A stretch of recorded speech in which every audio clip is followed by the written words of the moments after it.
Important update about YouTube playlists. Hey everyone. We've received many messages asking why our YouTube playlists aren't showing up. Do we create YouTube playlists? Yes, we absolutely do. So why can't you see them? Honestly, we're not sure. We've been in contact with YouTube support for several months now, but we still haven't received a clear answer or solution. After much discussion, our team has decided to take matters into our own hands. We believe the issue might be related to the number of playlists we've created on a single channel, possibly too many. Our solution? We're launching 2 additional YouTube channels, giving us a total of 3. This way, we can organize our audiobooks better and avoid the playlist visibility issue in the future. This change only affects our YouTube audience. If you're a patron supporter, you can still access all our audiobooks by visiting the collection menu on Patreon. Thanks so much for your time and continued support. Happy listening. Hayasaka is waking up later than usual today. Is it because of the hot spring hotel? Scratching her messy hair, she climbed out of bed and slipped on her fluffy slippers. After a quick freshening up in the bathroom, she stepped out and knocked on the door next door. Knock knock knock. The door opened shortly after. Hayasaka appeared, looking groggy and clearly not fully awake. However, Kaguya felt something odd. Even though Hayasaka looked drowsy, she seemed strangely energetic. Good morning, Ms. Kaguya. Hayasaka yawned as she greeted her, clearly still sleepy. Hayasaka, did you stay up late last night? Kaguya asked instinctively. Yes. I was planning to go to bed early, but then I saw that Ren updated his diary in the middle of the night, so I went to his room to ask about the lottery. Hayasaka confessed honestly that she had gone to Ren's room the previous night. Kaguya was stunned. She quickly pulled up the diary and checked. Sure enough, the diary had been updated. It even detailed Ren's encounters from the previous night, including meeting certain individuals. Huh? Something like this happened last night? She had gone to bed early and didn't expect anything to happen. Yes, it was really sudden. I didn't want to wake you since you were resting. And Ren needed rest too. Right. Kaguya nodded. Since it happened so unexpectedly and she was already asleep, it made sense that Hayasaka didn't disturb her. Besides, if it wasn't urgent, they could always discuss it the next day. Hayasaka, go wake the others. I'll go wake up Ren. Yes. As Kaguya turned around, Hayasaka finally let out a long sigh of relief. Chapter 271, Pure Explanation. After watching Kaguya leave, Hayasaka returned to her room to tidy herself up. Back inside, taking advantage of the room's excellent soundproofing, Hayasaka couldn't help but cover her blushing face. Just 30 seconds before Kaguya had knocked, she was still in Ren's room, even clinging to his arm. She had stayed over at Ren's place every night during the past week, even sharing the same bed, and her growing attachment made her greedy. And because of that greed, she had nearly been caught by Kaguya. I have to be more careful next time. I absolutely cannot let Kaguya find out. Hayasaka made a firm decision in her heart, she wouldn't indulge in that kind of greed again. At least not while they were all away together on a weekend vacation. Not just Kaguya. If anyone else had gone to Ren's room that early, her greed would have been exposed to Kaguya for sure. Even though Kaguya already knew what had happened the past week, if she learned that Hayasaka had cuddled up to Ren and stayed the night again during the vacation, she'd definitely shoot her a resentful glare. After calming herself and making sure she looked presentable, Hayasaka stepped out to gather the others. Everyone eventually gathered at the dining area just in time for breakfast. Eh? Everyone stared wide-eyed at Ren as he explained. Ren, are you saying that yesterday, through something called Sefirah Castle, you encountered a character from Lord of Mysteries? Sanoko asked in disbelief. That's right. Isn't that story set in another world? After Ren confirmed it, Sanoko was even more shocked. She already knew Ren had the ability to leave this world, and he had hinted at it before. It was plausible that he'd someday travel to other worlds. But she didn't expect that day to come so soon. All eyes turned to Ren, but after thinking for a moment, he shook his head slightly. You could call it another world, but it's only possible through the special nature of Sefirah Castle, which I maintain. I can't enter it freely.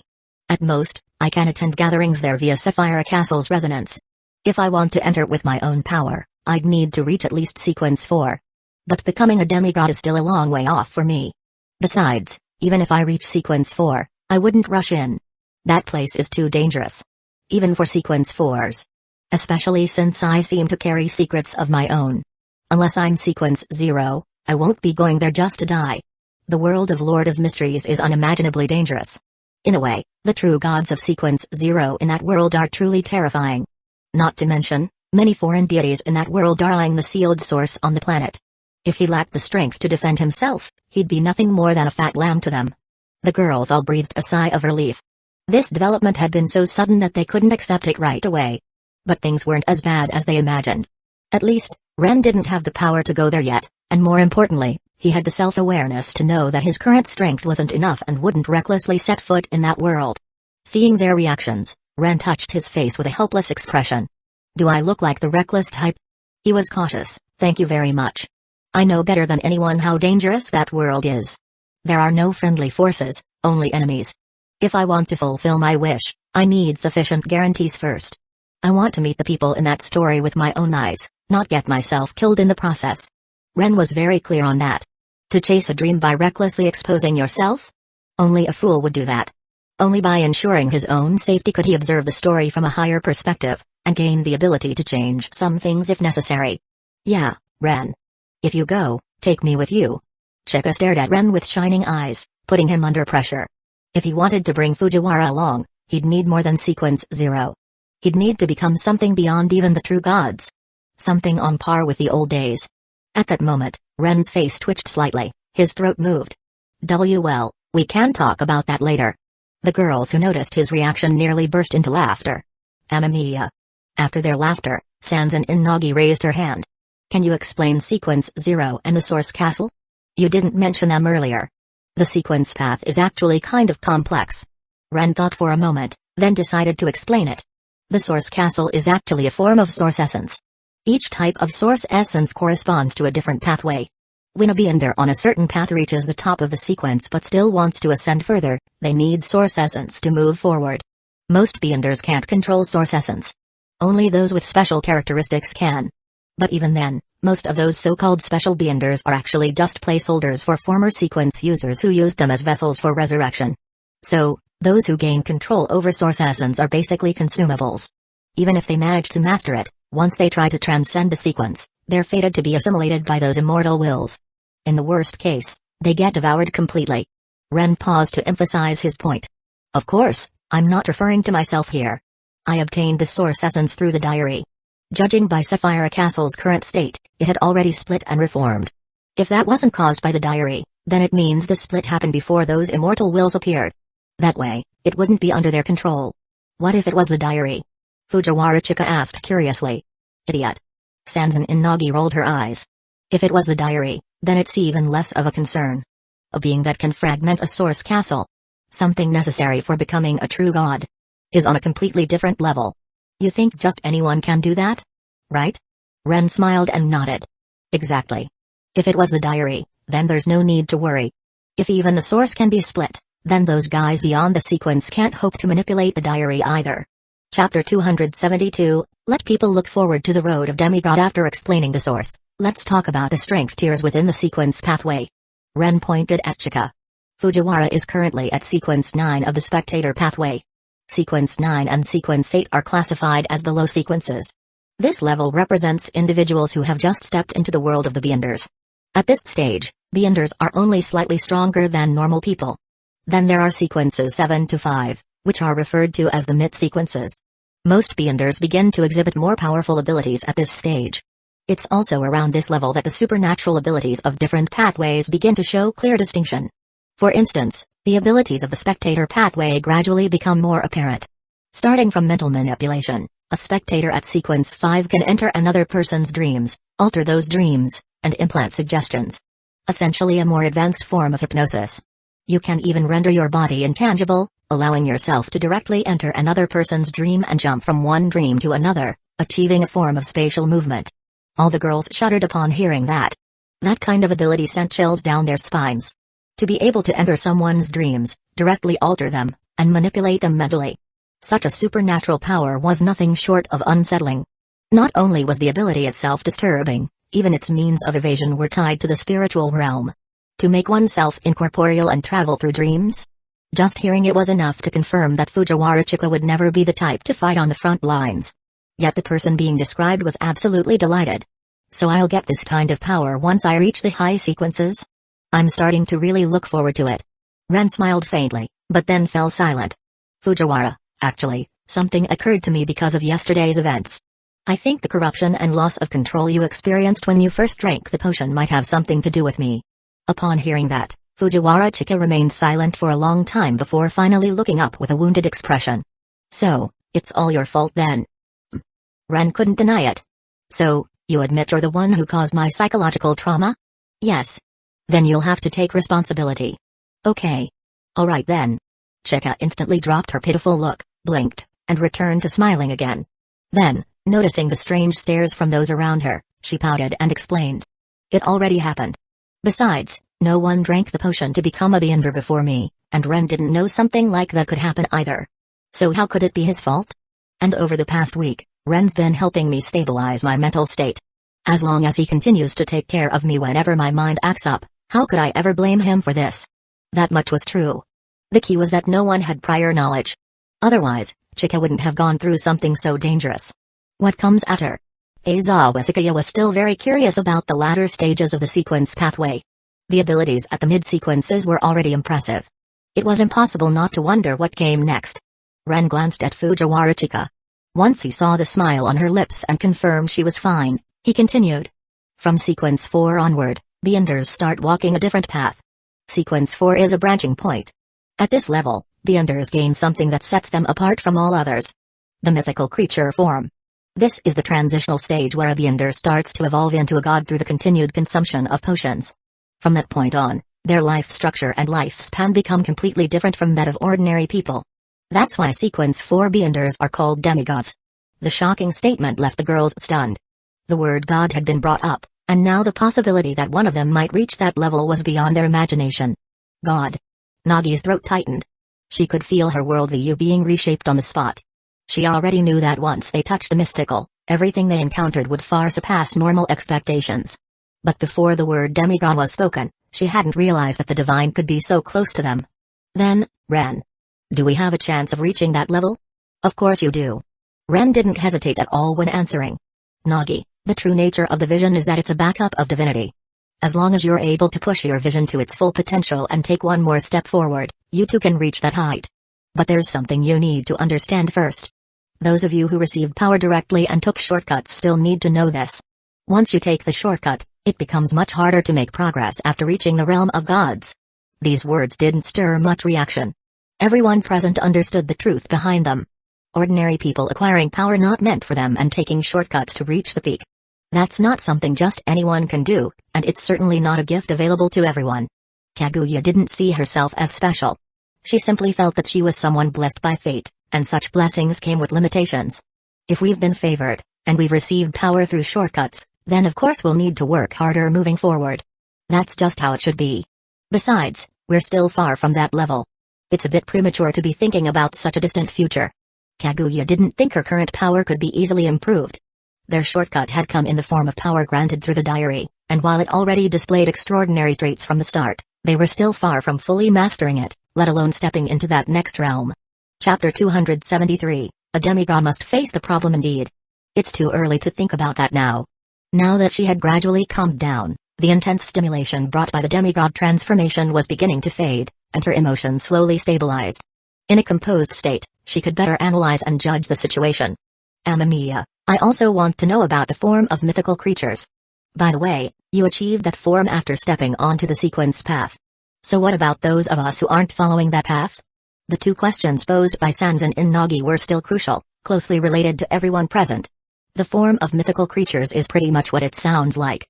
Once you step onto the sequence path, you start developing a form beyond human, one that leans toward the essence of power. But it's not a visible creature. Rather, it's a state that's difficult to comprehend or define. You could even say it's a symbol or a mark on a canvas, with the creature being judged by how you perceive it. In other words, the closer you get to true power, the more marks and symbols appear on your identity as a human. These marks gradually evolve into a form beyond humanity.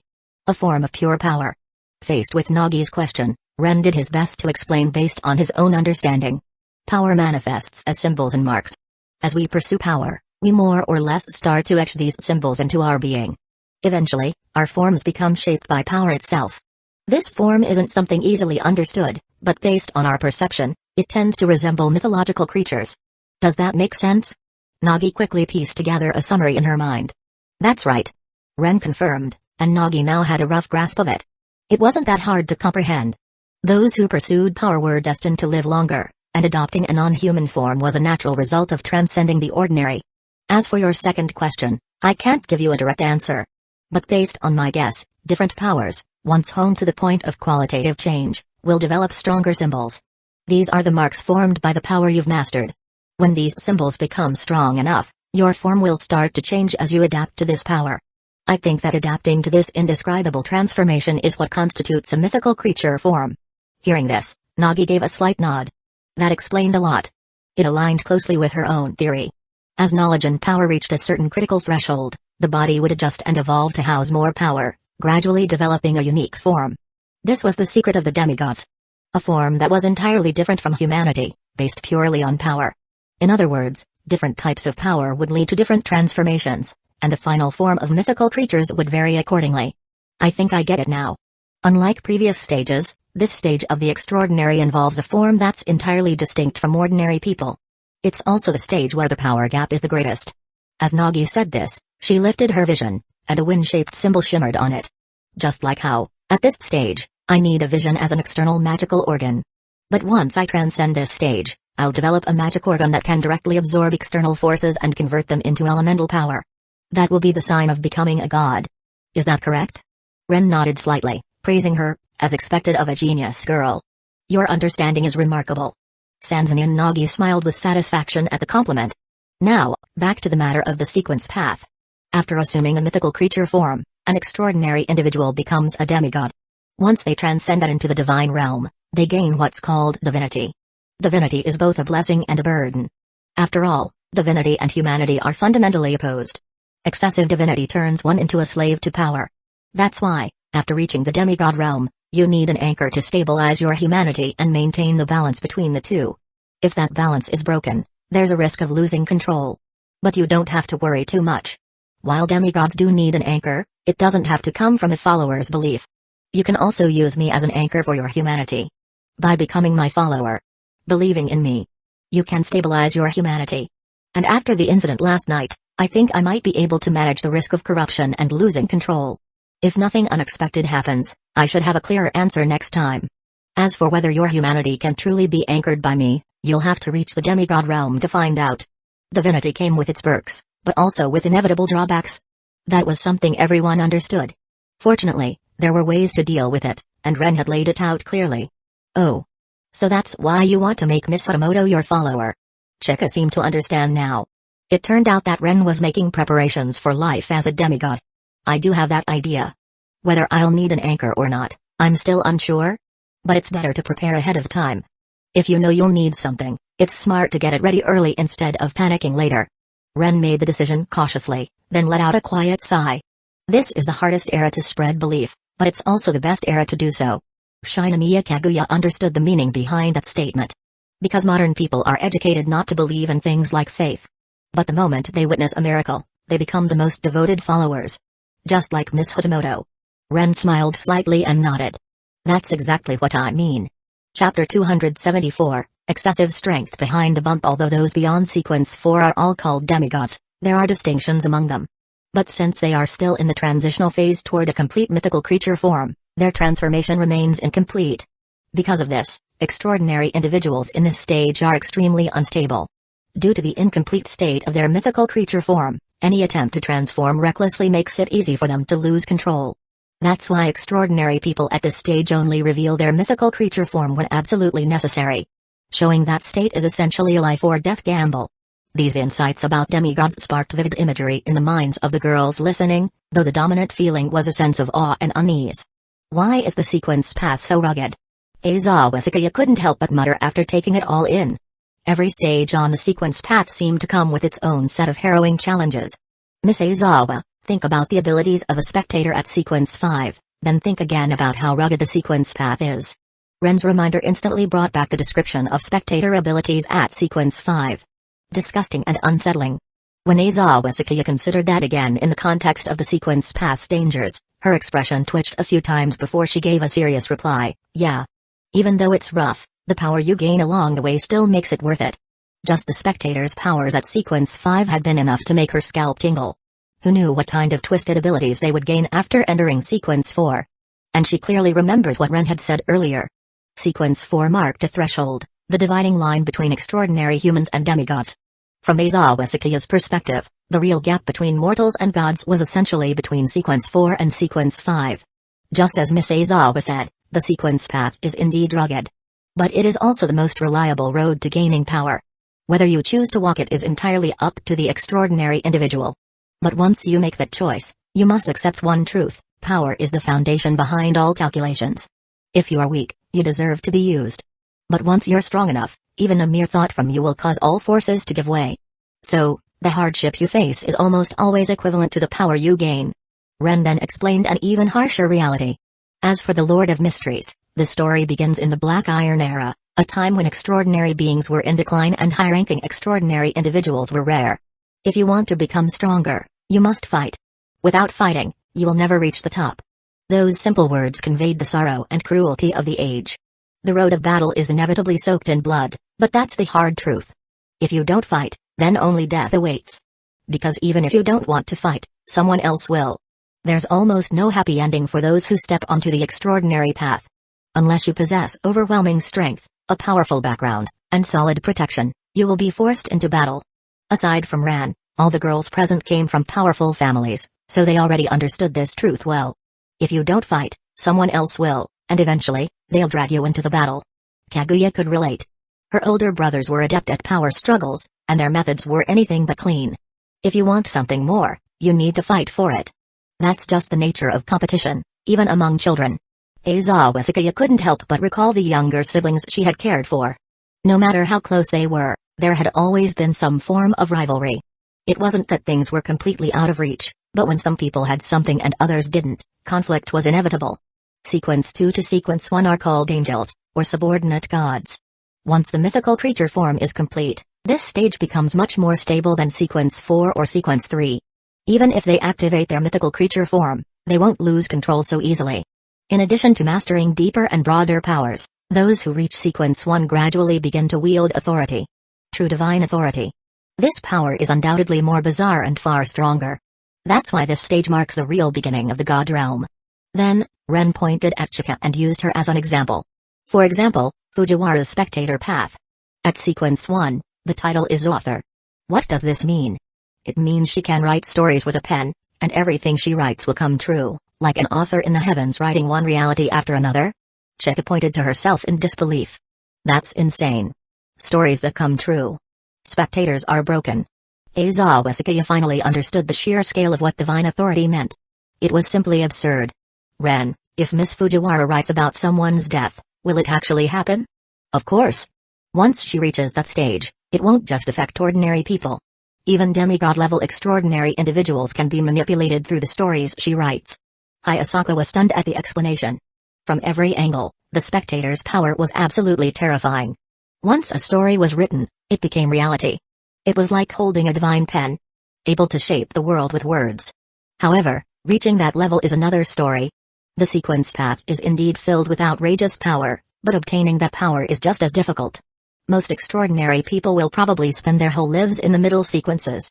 Unless they obtain the formulas and materials for promotion potions and are lucky enough to survive the process without losing control, they'll never reach the higher ranks. That's why this road is so full of thorns. Ren explained the sheer effort behind such overwhelming power. The girls present all understood just how much struggle was required to gain those abilities. Most extraordinary people never rise above the middle sequences. That's the cruel reality of the world they're in. Chapter 275, I want to experience Amamiya, can I experience the power of the sequence path? After a long pause, Aizawa Sakaya finally asked the question she had been mulling over, aware it might come off as excessive. The sequence path. Ren looked at Aizawa Sakaya in surprise. Miss Aizawa, I explained so much about the sequence path precisely to warn you. If you have a choice, don't take it. This road is filled with problems. Corruption and losing control are the norm. Why would you still want to choose this path? To be honest, Aizawa Sakaya had understood what he meant. The powers sounded alluring, but Ren had also plainly laid out the dangers. The downsides weren't hidden at all, and were clearly serious. Enough to make anyone think twice about the whole path. Why would someone still choose it? The meaning was already clear. Ren had no intention of recommending it. I'm just a little curious. Even if the risks are high, you're here, right? Aizawa Sakaya spoke lightly, relying on Ren without hesitation. Her carefree tone gave others reason to worry. Although I'm glad you remember what I said, I still really don't want you stepping onto this path. Ren shook his head slightly and tapped the table lightly with his finger. A puff of white smoke rose above the table and formed words. With the help of the source, I can temporarily grant you a portion of sequence power in the form of a gift. I currently control several source materials and can let you experience the power of different sequences. Miss Aizawa, choose one. Aizawa Sakaya looked at the words formed by the smoke above the table. Seer, Marauder, Apprentice, Corpse Collector, Sleepless, Warrior, Spectator, Sailor, Savant, Reader, Bard, and Secrets Supplicant. There were many paths to choose from, and it left Aizawa Sakaya a little lost. Do you have any recommendations? As for recommendations, first eliminate the Secrets Supplicant path. That one tends to attract whispers from higher sequence beings. Even if you gain power, it's the quickest way to end up insane. The Warrior path focuses on enhancing physical fitness. Even the low sequences are strong and come with combat techniques. But there's a drawback. Yeah, let's skip Warrior. Aizawa Sakaya declined immediately. The Sailor's abilities are tied to the sea. The Corpse Collector, as the name suggests, involves collecting corpses. Not very fitting for a girl. Aizawa Sakaya nodded in agreement. The Bard's abilities strengthen oneself and teammates through singing. Their powers are aligned with the sun, forming a path toward the sun god. Mid-sequence users can cast various solar-based spells, which are very effective against the dead, vengeful spirits, and evil beings. The Reader, as the name suggests, walks the path of erudition, aiming for omniscience. It requires a large amount of accumulated knowledge. Their extraordinary abilities revolve around understanding all things. As for the Seer, Marauder, and Apprentice paths, they're all good, and I personally followed all three. But based on acting compatibility, none of them suit you. Ren paused, ready to elaborate. The Seer path's sequence 8 is called the Clown, and sequence 7 is the Magician. The Apprentice path's sequence 8 is the Trickmaster, and sequence 7 is the Astrologer. Both paths lend themselves to circus-style personas. Indeed. Just hearing the names of the sequences, it was obvious those paths were suited for circus performances. The girls present immediately felt that those paths weren't right.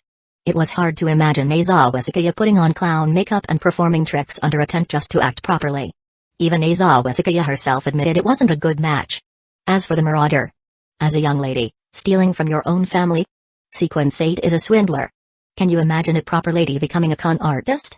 Aizawa Sakaya briefly pictured the scene and her face twitched.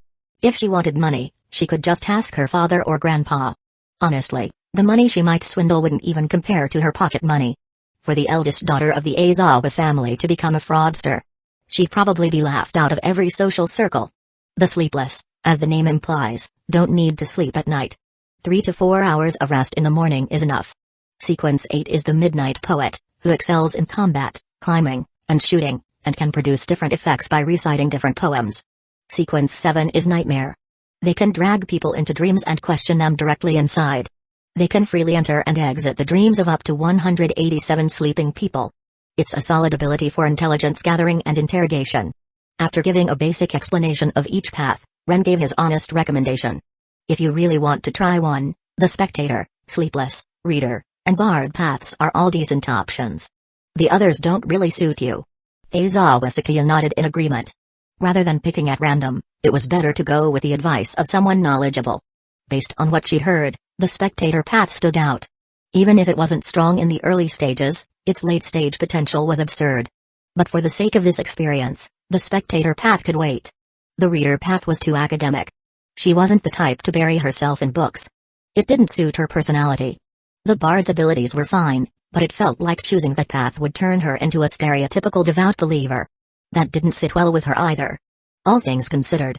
Based on abilities, experience, and role compatibility, the Sleepless path seemed like the best fit. With that in mind, Aizawa Sakaya made her choice. I want to experience the Sleepless. Chapter 276, Shortcut Ability. The Sleepless path was indeed quite practical.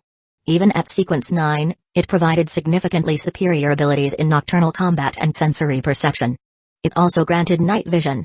Though the effects were limited to nighttime, it could still be seen as an enhancement to an extraordinary stamina and energy recovery. The only pity was that it was currently morning. Aizawa Sakaya couldn't fully perceive the boost to her capabilities or stamina. If it were night, the difference would have been clearer. Taking everything into account, Ren directly granted Aizawa Sakaya the power of sequence 7, Nightmare. As power surged through her body and a flood of knowledge filled her mind, Aizawa Sakaya began to truly understand what it meant to wield power. So this is the power of the sleepless path. Her body felt unprecedented strength. The drowsiness of waking up early vanished instantly, replaced by boundless energy.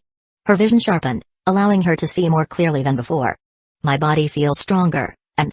Standing up, Aizawa Sakaya leapt in her bathrobe, clearing over 2.5 meters.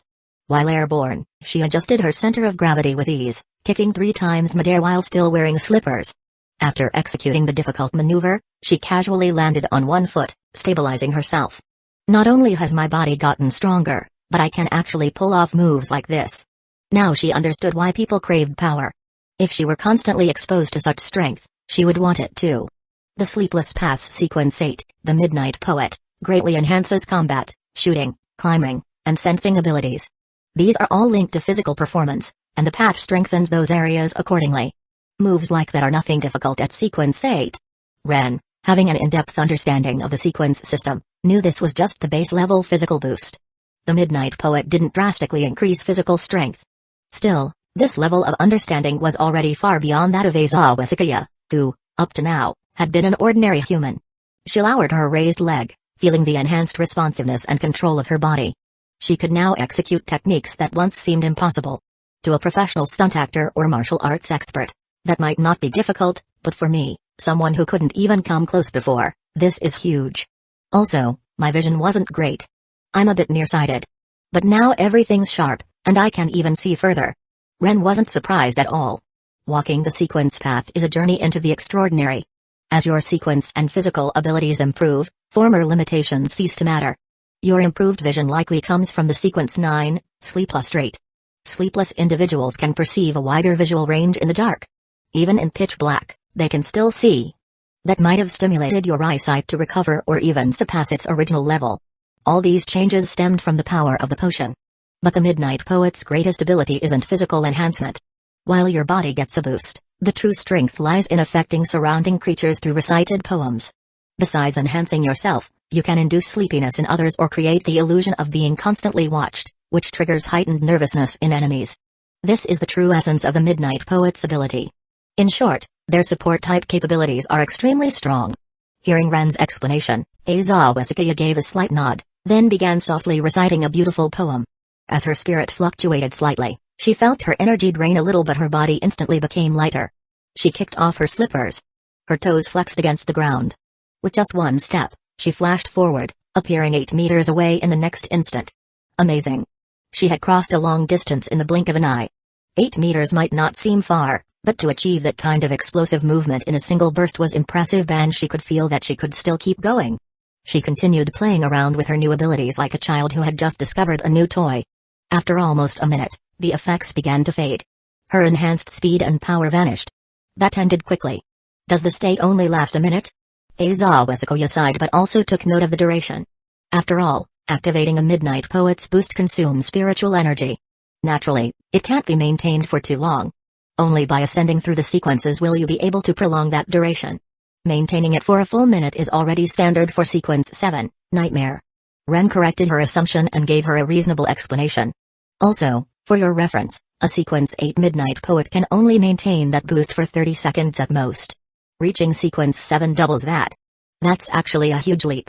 After hearing the difference in duration between Sequence 8 and Sequence 7, Aizawa Sakaya nodded. True. Going from 30 seconds to 60 is nearly double. That's definitely a significant upgrade. From her usual gaming experience, a 20% stat boost was already a big deal. Doubling something meant a massive leap. Oh, by the way. When I was reciting the poem, I felt a slight drain in energy. That's your spirituality, Ren replied, continuing his introduction. Spirituality comes from your spiritual body. Simply put, it's the energy you use to activate extraordinary abilities. Think of it like your mana bar in a game. As your sequence increases, your spiritual body strengthens, and so does your total spirituality. But of course, stronger abilities also consume more spirituality. To recover it, you need normal rest. So Miss Aizawa, don't overdo it. If your spirituality drops too low, you'll likely feel a sharp headache. Next, Miss Aizawa, try out the nightmare ability. Aizawa Sakaya nodded slightly, then turned her gaze toward her adorable little sister, Nagi. Sanzanin Nagi, now under Aizawa Sakaya's gaze, was completely confused and filled with question marks. Chapter 277, The Decision of the Road to the List. Nagi stared blankly at the empty hot spring inn, a strange feeling of dissonance nagging at her. Nagi, why are you still here? At the sound of the familiar voice, Nagi turned around. What do you mean still here? Come on now. We're all getting ready to go home. Are you still half asleep? Nagi was slightly stunned. She looked down to see herself still wearing the bathrobe from the hot spring inn, while Sefirah had already changed into her regular clothes. It was clear who was out of place. You're heading back already? Confused, she glanced at the clock on the wall. It was already 10:23 a.m. Did she doze off again after breakfast? It certainly felt like a typical weekend. Hard to get up no matter what. Even now, she still felt a little drowsy. Yawning, Nagi felt the haze lift somewhat, probably thanks to that nap. Her mind was much clearer now. Of course. Tomorrow's Monday. We need to catch the bus home today.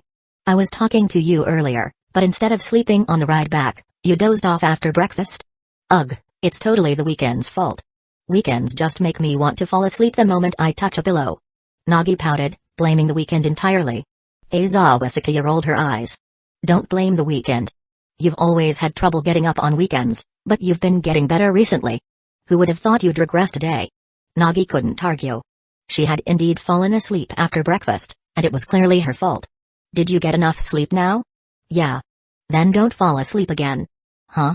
Her vision blurred again, and when she opened her eyes, she realized she was still seated at the breakfast table. Everyone around her was still eating. Nagi was completely confused. Hadn't she already eaten breakfast? Why was everyone still eating? So strong. Half-conscious, Nagi heard Sefirah exclaim with excitement. She turned to see Sefirah looking absolutely thrilled. Nightmare's ability is incredible. It can drag people into dreams so easily. And the person pulled into the dream doesn't even realize it. If I hadn't said anything, Nagi wouldn't have realized she was still dreaming. Even the slowest person would get it by now. Sansan in Nagi's expression twitched. She had just been used as a guinea pig for some supernatural ability experiment. That's what makes Nightmare so powerful.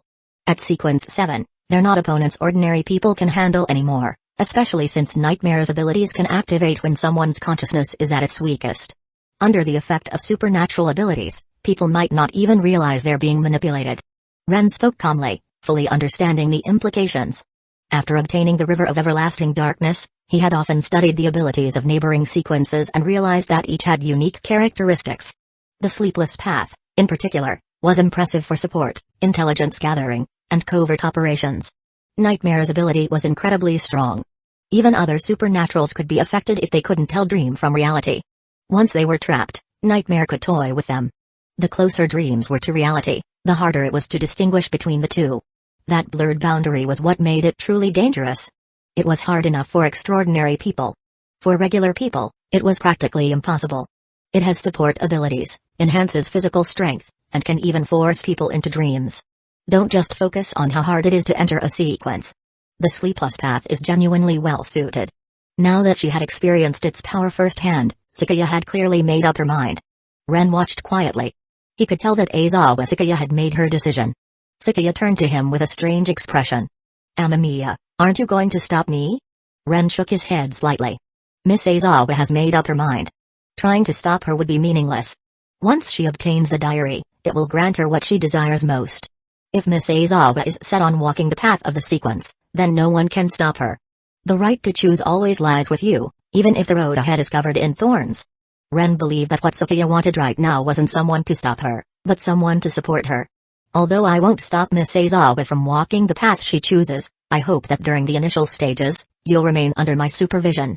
If you begin to show signs of losing control, at least I'll be able to intervene. Sefirah laughed at that. Of course. Even if she did get the diary and the potion needed to advance through the sequence, she wouldn't dream of drinking it in secret. What happened to Chica was enough of a warning. Even though Ren had said that it might have been because of his influence that she lost control, was that something anyone could be certain of? So under no circumstances would Sefirah drink the potion alone. That would be suicide. Ren. Just as Sefirah's discussion wrapped up, Sanoko suddenly raised her hand. Can you explain the sequence path to my sister? Your sister wants to walk that path too? No, she doesn't know about it yet. Actually, my dad is really into this stuff. He's always been fascinated by the supernatural. Lately, both he and Mom have been focusing a lot on my sister's education. I think. For my sister's safety, she really should gain some power. Sanoko had always thought this way. Especially after her sister had been pushed into the spotlight instead of her, the idea had only grown stronger. Ren nodded slightly. He understood Sanoko's concern. In that case, go ahead and tell your sister. You've saved up plenty of lottery draws already. If you truly want to help her, you just might be able to. Chapter 278, Why not take the opportunity in the afternoon? The Shinomiya family's RV dropped everyone off at their respective homes. Outside the Suzuki residence, a maid was already waiting. Ms. Sanoko. I'll leave the luggage to you. I need to go find father, mother, and Ayako. The maids quickly took the suitcase from Suzuki Sanoko's hands, then bowed and said, Ms. Sanoko, the master, madam, and Miss Ayako are waiting for you in the main hall. Sanoko nodded slightly. She had already expected her parents to be home waiting for her. It just so happened that her sister was also present. She needed to tell her what had happened today, though she wasn't sure whether her sister would choose to walk the sequence path. Shaking her head slightly, Sanoko didn't know what her sister would decide, but she was certain that Ayako wouldn't let such an opportunity slip by. With that thought, Sanoko quickened her pace. The Suzuki family villa was quite large. Walking from the front gate to the central courtyard took some time. There was an internal shuttle that usually handled this distance, but today, anxious to speak with her sister, she ignored it. After a brisk 10-minute walk, Sanoko finally stepped into the villa. A maid had already opened the door for her. Upon entering, she saw her father, mother, and sister sitting on the living room sofa. Her mother and sister were deep in conversation, while her father was reading the newspaper. Sanoko hurried over and jumped directly toward her mother and sister. I'm back. The sudden burst startled both Suzuki Tomoko and Suzuki Ayako, their shoulders visibly jolting. After a few seconds, they gradually relaxed. Ayako gave her energetic sister a helpless look and said, Sanoko, how old are you? Why are you still pouncing like that? Sanoko grinned without a care. Well, you were chatting so seriously with Mom. Opportunities like that aren't common. Were you talking about business? Ayako smiled and nodded. Yes. Since weekends are slower, I was summarizing this past week's work and planning for next week. Mom says the future belongs to the internet age, so we must take it seriously. The internet age, huh? Yeah, technology always pushes the era forward. That's nothing surprising. Sanoko wasn't surprised. She wasn't some sheltered flower in a greenhouse. After being exposed to certain things, she had an understanding of future trends. Just look at mobile phones. Who would have thought such a small device would replace bulky landlines? Isn't that technological advancement? Let's not talk about business. I'm not good at that stuff anyway. I won't be dealing with the family business in the future. Looking at her sister's carefree attitude, Ayako was somewhat amused. Children from mother conglomerate families were all fighting for inheritance. Yet, in their family, her little sister had decided to pursue the path of the supernatural, leaving her, the elder sister, to shoulder the family responsibilities. I came back today with good news. Well, it'll only be good news if you decide to accept it, sis. That statement instantly grabbed the attention of Suzuki Shiro, Suzuki Tomoko, and Suzuki Ayako. The implication was clear. An opportunity to enter the world of the supernatural. Actually, I got a chance to enter the mystery. But whether or not to accept it depends on you, sis. Suzuki Tomoko quickly picked up on the implication and looked at Sanoko. You got a chance to enter the mystery? Or is it a chance to delve deeper? Sanoko paused. Seeing this, Ayako calmed her nerves and began to talk her sister down. Sanoko, if you got a chance to go deeper, then take it. Compared to giving me the opportunity to enter, I think you should use it to advance yourself further. That's right, Suzuki Shiro chimed in, sharing the same view as his wife and eldest daughter. Sanoko, if you really got such an opportunity, don't waste it. Your ability to channel items is already excellent. If you can go deeper, then do it. Splitting opportunities like that isn't good for either you or the family. As a father, Suzuki Shiro naturally hoped his daughter could go deeper into the world of the supernatural. Sanoko understood where her family was coming from, but she still couldn't help sighing softly. Well, he's my boyfriend. All three family members froze for a few seconds. Finally, Suzuki Tomoko cleared her throat and quickly shifted her tone. Ahem, in that case, Sanoko, can you tell me what exactly this opportunity is? If it had been something her daughter earned through her own efforts, Suzuki Tomoko would have encouraged her to pursue it further. The stronger Sanoko became now, the greater the support she could offer the family later on. Compared to short-term benefits, Suzuki Tomoko valued the long-term opportunities her daughter could create in the future. But if this opportunity came from Sanoko's boyfriend, then that changed things. Watching how quickly her mother changed her tone, Sanoko rolled her eyes. Mom, your attitude flipped too fast. Suzuki Tomoko didn't mind at all. That's because I care about the future, not the present. The more success you achieve now, the more it'll benefit the family later. Of course, that's only true if the opportunity you got is a rare one. But if this is something our son-in-law gave you, then why should I be polite? Being overly polite to a son-in-law is hypocritical. That kind of fake formality only happens between families that don't get along. If our son-in-law is competent and wants to support our family, why should I reject that? Hearing her mother refer to him so intimately as son-in-law, even Sanoko blushed slightly. Although she did receive the opportunity herself, it was undeniable that the opportunity came from Ren. She really couldn't say her mother was wrong. Chapter 279, Breaking the Fate of the Reunion. It took a while for Suzuki Sanoko to calm down. Ren being called son-in-law by her mother had truly shocked her. But it wasn't entirely impossible. Sanoko was slightly moved, but quickly refocused her thoughts. She began recounting the 11 paths Ren had mentioned that morning, describing their general traits as best as she could recall. Especially the part about reaching sequence 4 and becoming a demigod. This series of explanations left the Suzuki family stunned at first. Demigod. Suzuki Tomoko felt like it was all some sort of joke. Was the world about to spiral into chaos? Her daughter had only just touched on the mystery world for about a month, and now they were already talking about godhood? What was even more absurd was that Sanoko and her group apparently had the potential to reach that level. Even if they didn't know when they could cross that boundary, the very existence of the opportunity meant the possibility was real. The information was so overwhelming that even a seasoned businesswoman like Suzuki Tomoko felt short of breath. It feels like a dream. This world is getting too insane. Hearing her sigh, Suzuki Shiro also nodded in agreement. Indeed. The heights that the mysterious realm can reach are far beyond what we originally imagined. Demigod. That's still a bit too high for us to wrap our heads around. At first, they had assumed that the mystery was merely about uncovering hidden truths in the world. But the moment the veil was lifted, it pierced straight into the divine. This level was simply too high. It made Suzuki Shiro feel like his daughter had suddenly reached a realm far beyond their reach. As for who the boy involved really was, Suzuki Shiro wasn't lacking in insight. He didn't need to investigate personally. Based on what Sanoko had looked into, he already understood. The boy's background was clean and ordinary. Yet, somehow, he had become the trigger for something so overwhelming. Better not think about becoming a demigod for now. According to Ren, that step isn't easy to take. Sanoko cut off her parents' lamenting and steered the topic towards something more practical. Rather than thinking about becoming a demigod, we should help Sis consider which path she should choose. The conversation shifted back to Suzuki Ayako. Both Tomoko and Shiro turned their focus to their eldest daughter. Ayako's decision is very important. If she makes the right choice, she'll be able to obtain extraordinary abilities like Sanoko. But when it comes to the different paths, excluding the ones that clearly don't fit, there aren't many that truly suit her. From a logical standpoint, the spectator path is actually very suitable for Ayako. She's managing family business affairs and constantly meeting people. Being able to see through others' inner motives would be incredibly useful.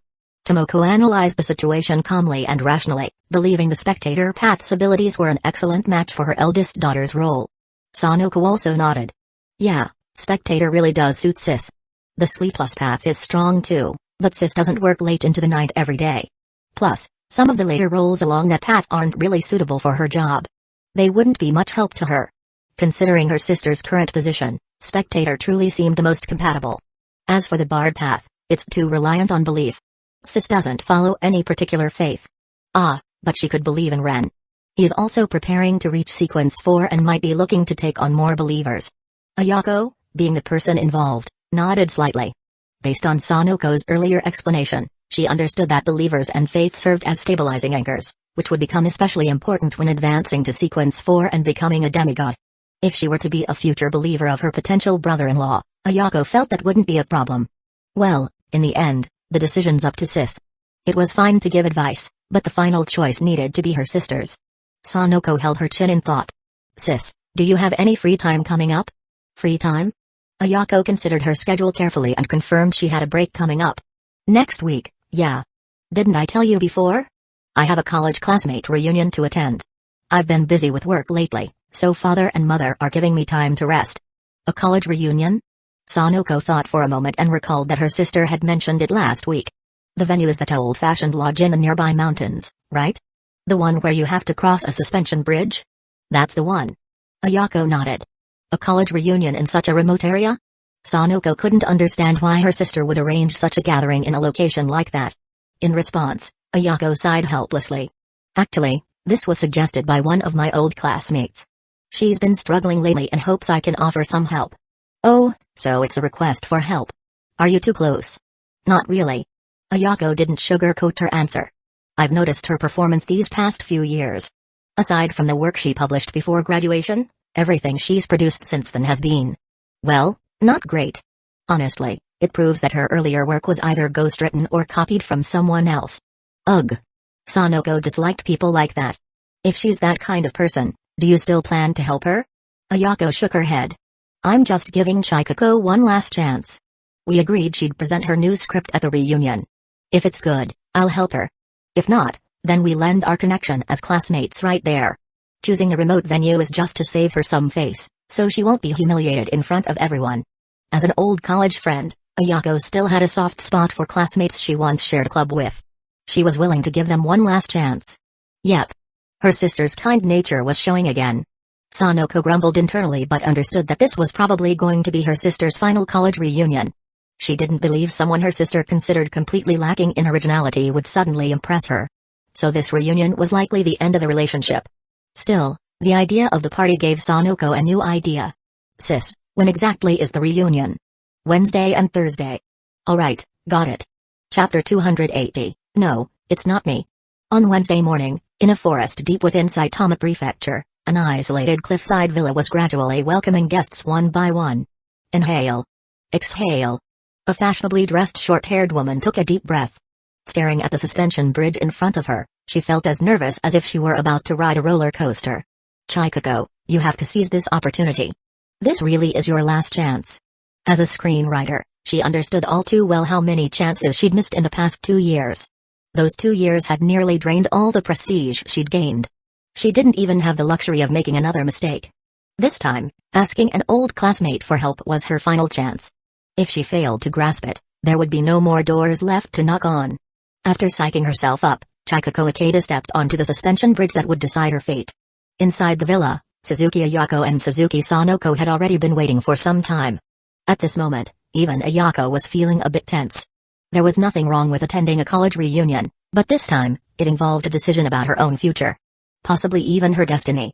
That made things more complicated. Sanoko could easily tell her sister was nervous, and tried to comfort her. Sis, you don't have to be so uptight. Ren isn't that scary of a person. Seeing her sister's carefree expression, Ayako didn't know whether to laugh or sigh. You can say that because you know him and you're dating him. But I've never met him before, so of course I'm nervous. Being able to interact so casually with someone who was leading her sister down a path that could potentially end in godhood. How could that be considered normal? Only someone with a personality like her sister could face something like this so calmly. Oh, don't worry so much. Ren's personality is actually really good. He just doesn't talk much when he's around strangers. But after spending more time with him, he opens up a lot. Sanoko knew exactly why her sister was so on edge, but what else could she do? Since yesterday, she'd been trying to calm Ayako down. But the moment this situation actually arrived, her sister just couldn't relax. That was understandable though. Even Sanoko had been overwhelmed on the day she received her own powers. Even though her power was classified as supportive, the ability to meet anyone without needing an appointment was downright abnormal. She might not have direct combat strength like Ran, but that didn't mean she would never acquire such power in the future. Knock knock knock. The knock at the door interrupted their conversation. When the door opened, they saw Chikako Ikeda standing there, a travel bag slung over her shoulder. She still looked presentable, but no longer had the bright energy she once did during college. Long time no see, Chikako. You too, long time no see, Ayako. Compared to Ayako's calm and gentle greeting, Chikako Ikeda seemed noticeably reserved. She even held Ayako's offered hand with both of hers. Ayako wasn't surprised in the slightest. After 2 years of struggling in society, people who once thought highly of themselves were often worn down by reality. How could someone like that still put on a prideful front in front of someone who might help them? Only a complete fool would do that. Come on in. We can talk inside. Ayako didn't make things difficult for her former classmate and instead welcomed her inside. Chikako Ikeda stepped into the villa with a bit of nervousness. In the living room, she saw a younger Sanoko waiting. Chikako naturally recognized Suzuki Sanoko, Ayako's younger sister. Back during their university club days, Ayako had occasionally brought Sanoko along. Long time no see, Chikako. Sanoko greeted her with a friendly smile from where she sat. It's been a while, Sanoko. Chikako gave a polite bow in return. Seeing this, Sanoko's lips curled slightly. It wasn't easy to tell, but the proud attitude Chikako once had been completely worn down. Still, the fact that she could lower her head and come ask her sister for help showed she understood her current situation and who could offer her a lifeline. Of course, even then, all Ayako was offering was a chance. Chikako, it's rare for you to ask my sister for help. But I'm curious. Did you really write Blue Kingdom back then? Chikako, who had just sat down, suddenly froze. Looking at Sanoko's innocent curiosity, she forced a bitter smile. That wasn't actually written by me. Sanoko didn't look the least bit surprised. It was clear the once proud screenwriter had finally realized how important actual ability was, and had stopped trying to hide things. That story was actually written by another girl from our drama club. She asked me to share it. I thought the fantasy world she created was rich and interesting, so I wanted to buy the rights. Ayako's gaze instantly sharpened. Chikako. You didn't steal Atsuko's story and drive her to suicide, did you? No. It wasn't me. Chikako's expression changed immediately as she waved her hands in denial. Ayako, you know me. I was a little full of myself back in school, but I was just a regular student who got some results in the drama club. I wouldn't dare do something like stealing someone's work and pushing them to that point. Hearing that, Ayako's expression softened a bit. Indeed, after years as classmates, Ayako knew Chikako's character well. She could be arrogant and sharp-tongued, but she had never bullied anyone. At most, she had a bit of an attitude. Chikako let out a small sigh, though her expression remained somber. She couldn't help but recall her friend's suicide. Atsuko and I were never enemies. Back in the drama club, I wrote the scripts for most of the plays. You both should remember, the scripts I wrote weren't bad. Atsuko also liked writing stories, but she preferred fantasy rather than stage scripts. Her stories weren't really suited for stage performances, so we never used her scripts. Even though I knew she wrote something really good, I simply wanted to buy it. At that time, she was just a quiet member of the club, and I was the main scriptwriter. Why would I risk everything by doing something so shameless? And besides, if I really had taken someone else's work, once it was discovered, I would have been ruined. I wouldn't have risked that kind of scandal. Listening to Chikako's explanation, Ayako and Sanoko both nodded slightly. It did make sense. Chapter 281, that story is what I bought. What if you were careful and didn't get caught? Sanoko asked, a touch of curiosity in her voice. It wouldn't matter. Chikako Ikeda gave a bitter smile and shook her head slightly. Once a published story is accused of plagiarism, the author's credibility is put under scrutiny. If the person you stole from can't produce a better story, you might get away with it. But if they can, then it's confirmed plagiarism. Once that label is attached to you, it sticks for life. If I had taken Atsuko's story and published it, and she got the media involved, especially those gossip tabloids, I'd be completely ruined. Sure, the publisher might help me keep it under wraps, but if my next submission didn't live up to the standard, I'd be done for.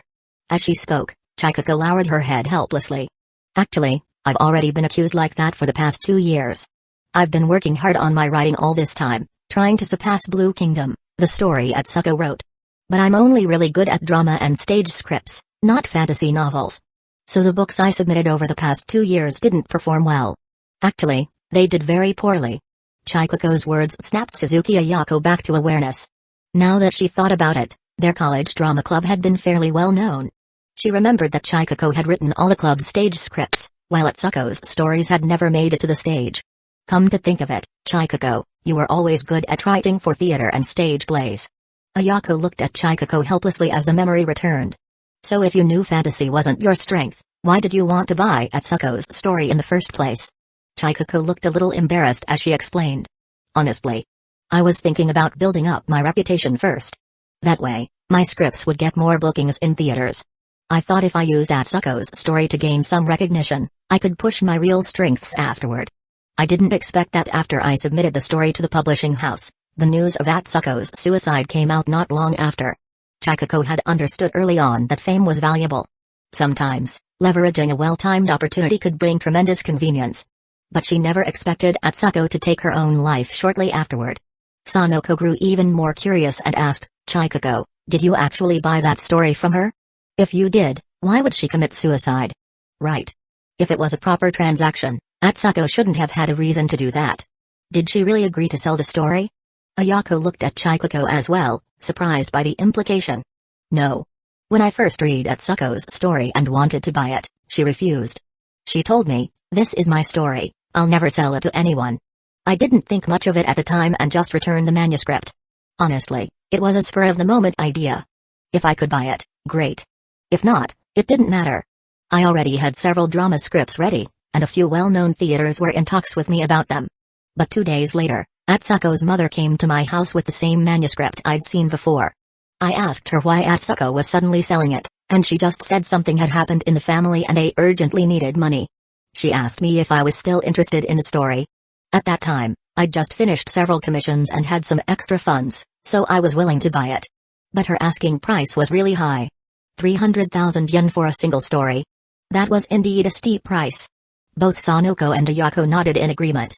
No matter how well written a story seemed, its market value couldn't be confirmed until after publication. Many factors go into making a story successful, including luck. Paying 300,000 for a single, untested story really was too much. I had a good feeling about it. I thought the story had commercial value. Despite the high price, I still bought it. I went to a lawyer with Atsuko's mother, drafted a purchase contract, and we signed it. You hired a lawyer too? Ayako was a little stunned.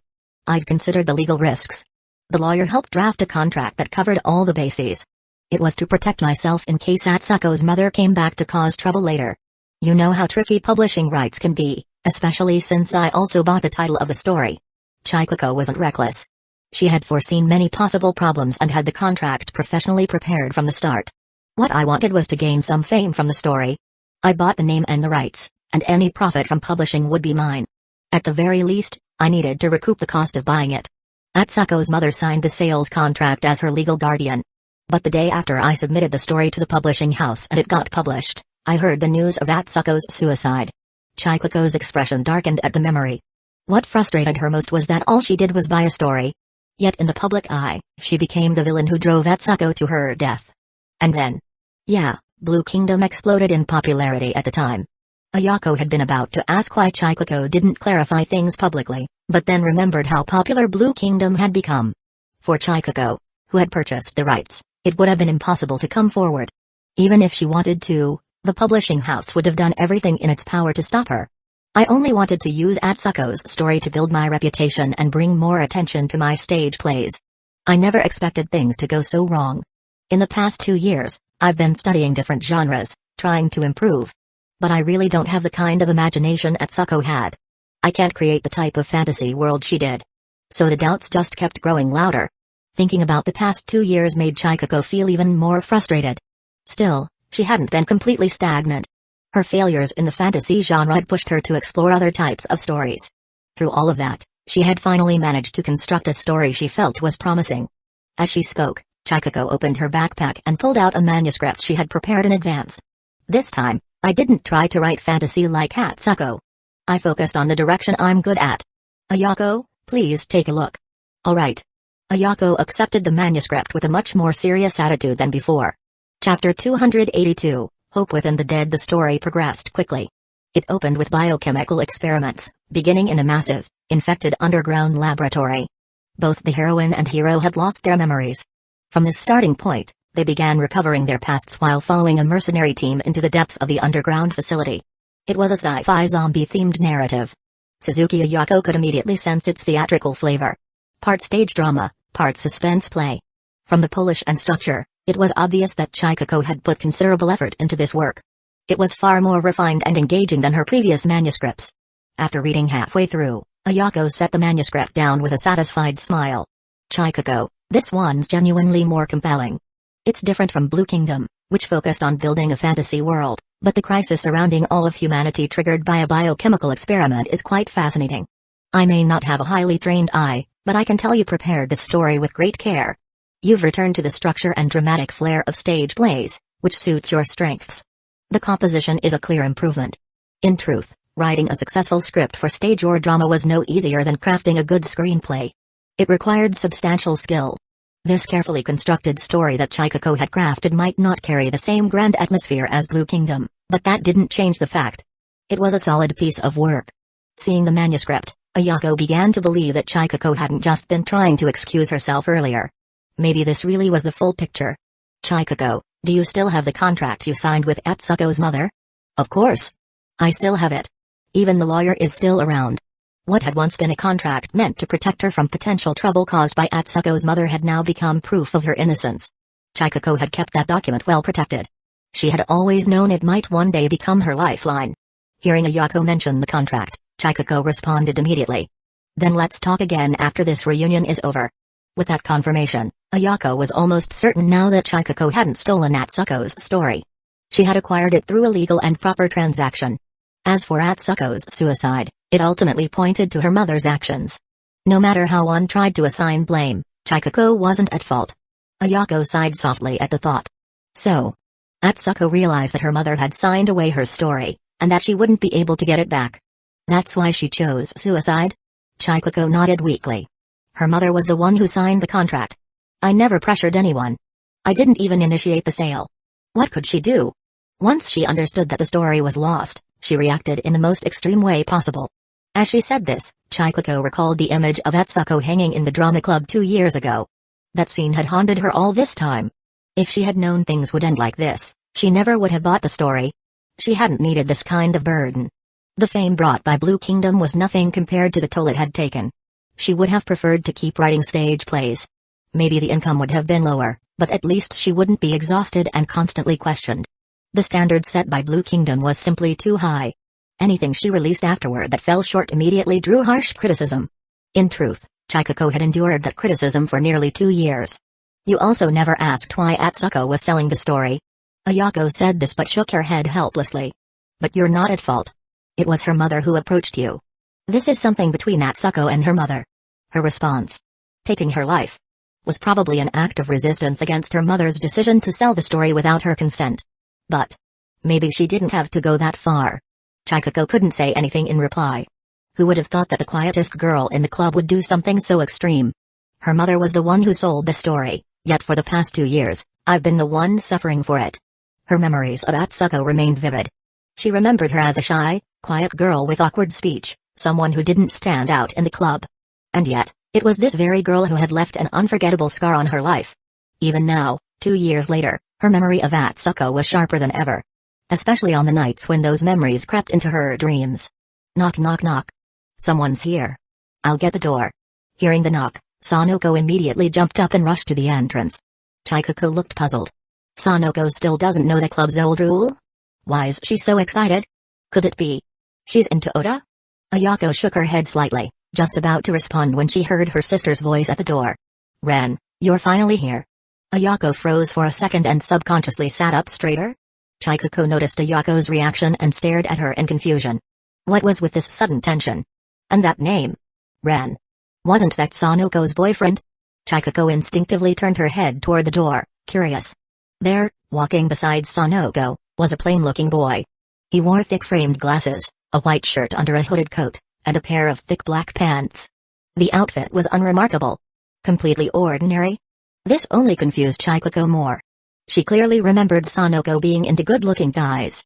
When did she start going for average, plain-looking types? Just as she puzzled over this, she noticed the boy's eyes settle on her. Ren's gaze fixed on Chikako Ikeda. His expression was unreadable, but a faint crease appeared between his brows. His look was cold, almost lifeless. Yet within that deadpan face, there was a flicker of hope. A sliver of light in a seemingly bleak stare. It was the first time he had ever seen this kind of contradiction. Chapter 283, Does Miss Ikeda believe in God? A strange situation unfolded. Ren opened his spiritual vision and scanned Chikako Ikeda.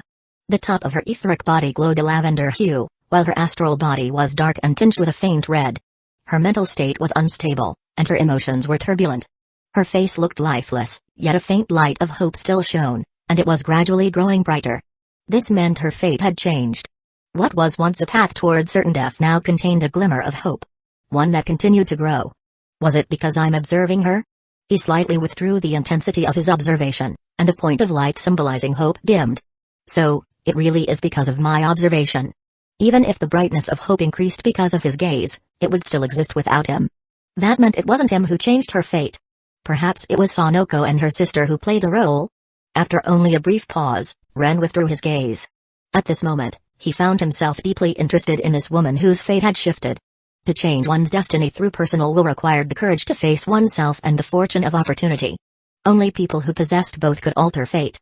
Just like Hatamoto Natsu. However, Hatamoto Natsu had been guided by Ren. But the woman in front of him had not received Ren's guidance. She had begun changing her own fate with her own chances. Though she still looked lifeless, the fact that Ren met her today was, in itself, a twist of fate. Ren, let me introduce you. This girl with the same hair color as mine is my sister, Suzuki Ayako. And this woman with short black hair is Chikako Ikeda. She was in the same college club as my sister. After introducing her sister and Chikako Ikeda, Sanoko took Ren's hand with a cheerful smile and said, "He is Amamiya Ren, my boyfriend." Suzuki Ayako, who had been sitting, stood up and even gave a polite bow. "Nice to meet you, Amamiya-san." Ren returned the courtesy with a slight bow. "Nice to meet you, Miss Ayako." After greeting his girlfriend's sister for the first time, Ren's gaze turned to the short-haired woman beside her. "Nice to meet you, Ms. Ikeda." Chikako Ikeda, who had only just snapped out of her daze, quickly stood up. "Hello. Nice to meet you, Amamiya-san." After the round of greetings, the group that had just met sat back down again. "Ms. Ikeda, would you mind if I gave you a divination?" "Divination?" Chikako Ikeda seemed a little confused, but after a moment's thought, she nodded. "I don't mind at all." "Good." Ren raised his hand, and a deck of tarot cards appeared in his grasp. The magical scene immediately caught Chikako Ikeda's attention. Under Ren's deft fingers, the cards were swiftly shuffled, and 3 were drawn. Reversed High Priestess. Reversed Hierophant. Upright Wheel of Fortune. Oh. Upon seeing the results, Ren let out a soft sound of realization. He remembered who Chikako Ikeda was, but more than that, he was intrigued by the hidden truths behind her fate. Greed is what led Miss Ikeda to her current predicament. She was set up by the mother of a classmate in the same club.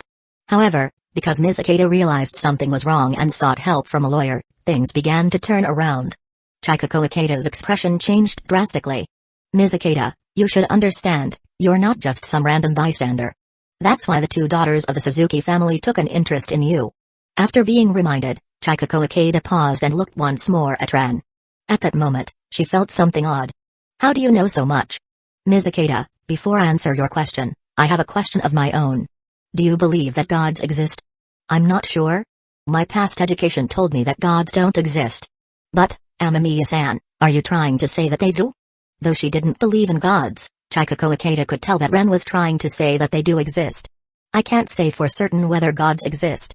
I can't prove it yet. But this next topic only makes sense if you believe in them." He paused. "Just like before, Ms. Ikeda. Do you believe that Miss Ayako and I set this all up to deceive you? Or do you believe that I genuinely learned about your past through divination?" Ren threw the question back to her. Chikako Ikeda took a moment to reflect. And came to a conclusion. "I believe in divination." Because she knew Ayako would never go so far as to trick her like this. And besides, Chikako had noticed something else. Ayako's attitude toward the boy in front of her was unlike anything she'd seen before. Putting that together, she realized there was something different about Ren. Ren, unfazed, smiled. I see. Ms. Ikeda, you do understand. Since you believe in my divination, then we can continue." As he spoke, Ren shuffled the tarot deck again and drew 3 more cards. Upright Devil. Reversed Magician. Upright Death. "This, Ms. Ikeda, was your original fate." Ren pointed to the Devil card. The Devil represents irresistible temptation, being shackled by desires, and hidden secrets. This points to an event that happened 2 years ago between you and a woman named Takamoto Atsuko. He then gestured to the Reversed Magician. "Because you couldn't resist temptation, you stepped onto the wrong path. Driven by profit, you took everything from Takamoto Atsuko. And so, you came to bear a certain kind of karmic burden. Even if you didn't personally kill Takamoto Atsuko." Finally, he pointed to the Death card. "You reap what you sow.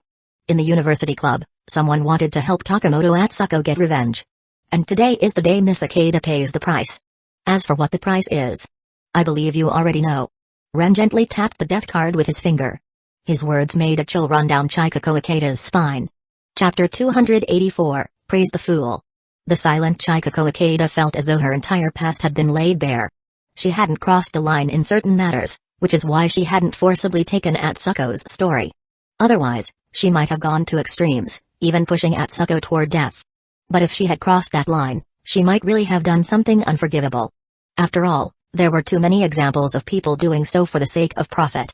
Fame and fortune were what many screenwriters long for, Fortunately, 2 years ago, Chikako had still upheld her bottom line.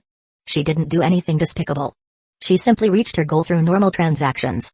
Some things were just as she had said before, the quality of a story also involved a degree of luck. No one could predict if their script would become a hit, so screenwriters often needed to be strong enough to withstand pressure and uncertainty. With this concept in mind, Chikako understood the principle of one full meal after another. She could buy Atsuko's story, but she couldn't steal Atsuko's creativity or talent. Just taking one of Atsuko's stories wasn't enough. Because of this understanding, Chikako had never intended to steal Atsuko's story. Even though she knew it was interesting, she only ever intended to purchase it, not seize it. Taking a deep breath, Chikako realized that the boy in front of her, plain as he looked, indeed possessed extraordinary abilities. She had been holding back due to Ayako's strange attitude. But now, she understood why Ayako acted the way she did. Amamiya-san, if that was my original ending, then... have I changed it? Ren nodded slightly, a hint of surprise flickering in his eyes at the question. Yes. That's what surprised me. It's not easy for someone to change their own fate. It takes courage to face oneself, a clear understanding of who you are, and the opportunity to make that change. It's because Ms. Ikeda encountered some extraordinary variables that I became interested in what had happened to her. Ren explained it further. Normally, a person's destiny doesn't change so easily. Even if the incident involving the sale of Miss Atsuko's story 2 years ago was orchestrated by her mother, the one who sought revenge on Atsuko's behalf already had that intention and was prepared to act. Chikako's face turned even more grim. At this moment, she could only feel regret for having bought that story 2 years ago. It had brought her so much trouble, even putting her life at risk. So, from this perspective, your fate hadn't changed. Maybe today you'd have been framed or killed. But everything you did in the past introduced variables. The most important turning point was the case of Miss Atsuko's suicide 2 years ago. Because you never intended to harm Miss Atsuko, and only made a transaction through her mother. One that aligned with the standards of normal business dealings. That's what changed your fate. Then Ren pointed at Ayako. Variable 1. He pointed to Sanoko. Variable 2. And then he pointed back at Chikako Ikeda. Because of these 2 variables, the nature of this class reunion changed. Also, your own efforts over the past 2 years proved that you could stand on your own. That shifted you from a fixed scalar into a variable. At this point, Ren's voice paused. So, Ms. Ikeda, are you interested in religion? The sudden shift in topic at such a critical moment made Chikako anxious, but because of that, she became even calmer. Perhaps it was because the boy in front of her said her fate had already changed. After slowing her heartbeat, Chikako Ikeda responded more rationally. Of course I'm interested. I've never joined any church, and I don't know much about any specific faith. Amamiya-san, which god's belief are you referring to? Ren nodded and slowly explained, the god I believe in is not one from traditional belief systems, but an imagined god. Everything about him is still illusory. Though this god seems to possess nothing, he is kind, and he treats his believers with great generosity. His name is the Fool. As he spoke, Ren's eyes shimmered with a faint smile. This god has certain preferences in choosing believers. He enjoys observing the fate of others, and he also delights in interfering with predestined fates. People like Miss Ikeda, who change their destiny with their own strength, are exactly the type he favors most. And when his believers encounter trouble, he will certainly be glad to help resolve it. Upon hearing this, Chikako Ikeda immediately stood up and knelt before Ren with deep reverence. Praise the Fool. At that moment, Chikako fully understood, the person before her was the one who delighted in observing the fate of others. Ren wasn't surprised at all. He had made it clear enough. Mr. Fool does not concern himself with formalities, but he does have certain expectations for his believers. Spreading his faith, for example. Of course, on that basis, Mr. Fool is still very generous with his gifts. For instance, Ren stood up from his chair and walked over to Chikako Ikeda. He slowly squatted down and placed his index finger against her forehead. In that moment, a gift was bestowed. Chikako felt her mind go blank. Her memories became crystal clear. The fog of her thoughts lifted and grew more structured. Her memory of the Blue Kingdom became more vivid. That strange, indescribable feeling helped her understand Atsuko's stories more deeply. She also came to comprehend the difference between herself and Atsuko. When she emerged from the sea of memories, Chikako Ikeda was overwhelmed. Shocked and devout. She held Ren's hand in both of hers. With a face full of reverence, she pressed her lips to the back of his hand. Thank you, Mr. Fool, for your gift. Chapter 285, Long-Term Mission, Scattered Beliefs. At that moment, Chikako clearly felt the gift from Ren. The subtle changes in her body, along with many vague memories, suddenly became vivid. Even the Blue Kingdom, which she had never fully understood, now appeared crystal clear in her mind. Now, she fully recognized the difference in talent between herself and Atsuko. But what surprised her even more was not that revelation. It was the realization that she could now express the images in her mind with simpler and more accurate words. This sense of enlightenment made her feel as though she had truly been touched by a god. In fact, the light of the divine had indeed shone upon her. Because she had witnessed with her own eyes a god descending to the world. Reader. That is the name of the power granted to you. Reader enhances your memory and comprehension. It also allows you to utilize some ritual magic. As long as you study diligently and increase your reading, you'll gain more knowledge, and that knowledge will become your power. This is the power bestowed upon you by Mr. Fool. It is your reward as a believer. In return, what you must do is exactly as I said. Spread the faith of Mr. Fool. Chikoko's heartbeat sped up as she listened. What she had hoped for today was merely a chance, an opportunity offered by a Yako. She never expected to gain the appreciation and blessing of a god. She suppressed her excitement, raised her head slightly, and asked with a mix of nervousness and caution, Mr. Fool. Cough, Amamiya-san. How should I go about spreading Mr. Fool's faith? Ren smiled and reached out to help Chikoko, who was still kneeling, to her feet. Mr. Fool has his own stories. What he hopes from you is to write those stories and shape them into detailed narratives. I believe that someone like you, who already knows how to construct a proper story, can handle that. Chikoko took a deep breath and responded with firm resolve, Mr. Fool's gift has given me so much. I believe I can meet his expectations. This wasn't arrogance. Chikoko now fully understood the power she had received. She knew what she could do. Spreading faith through writing was a perfect fit for her skill set. She was good at creating stories.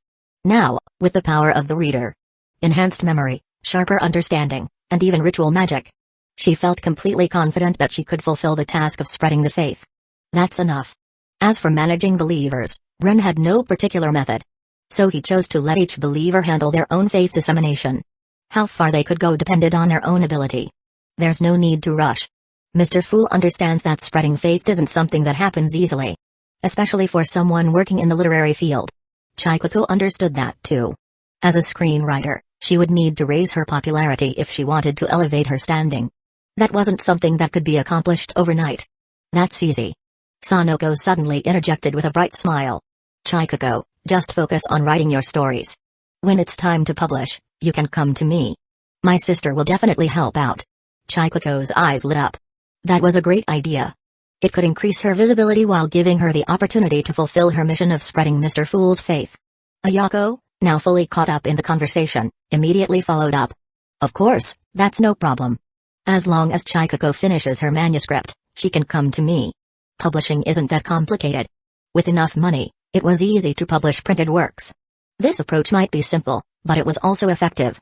As long as Chikoko's work was good, people would recognize it, especially with some well-placed promotion.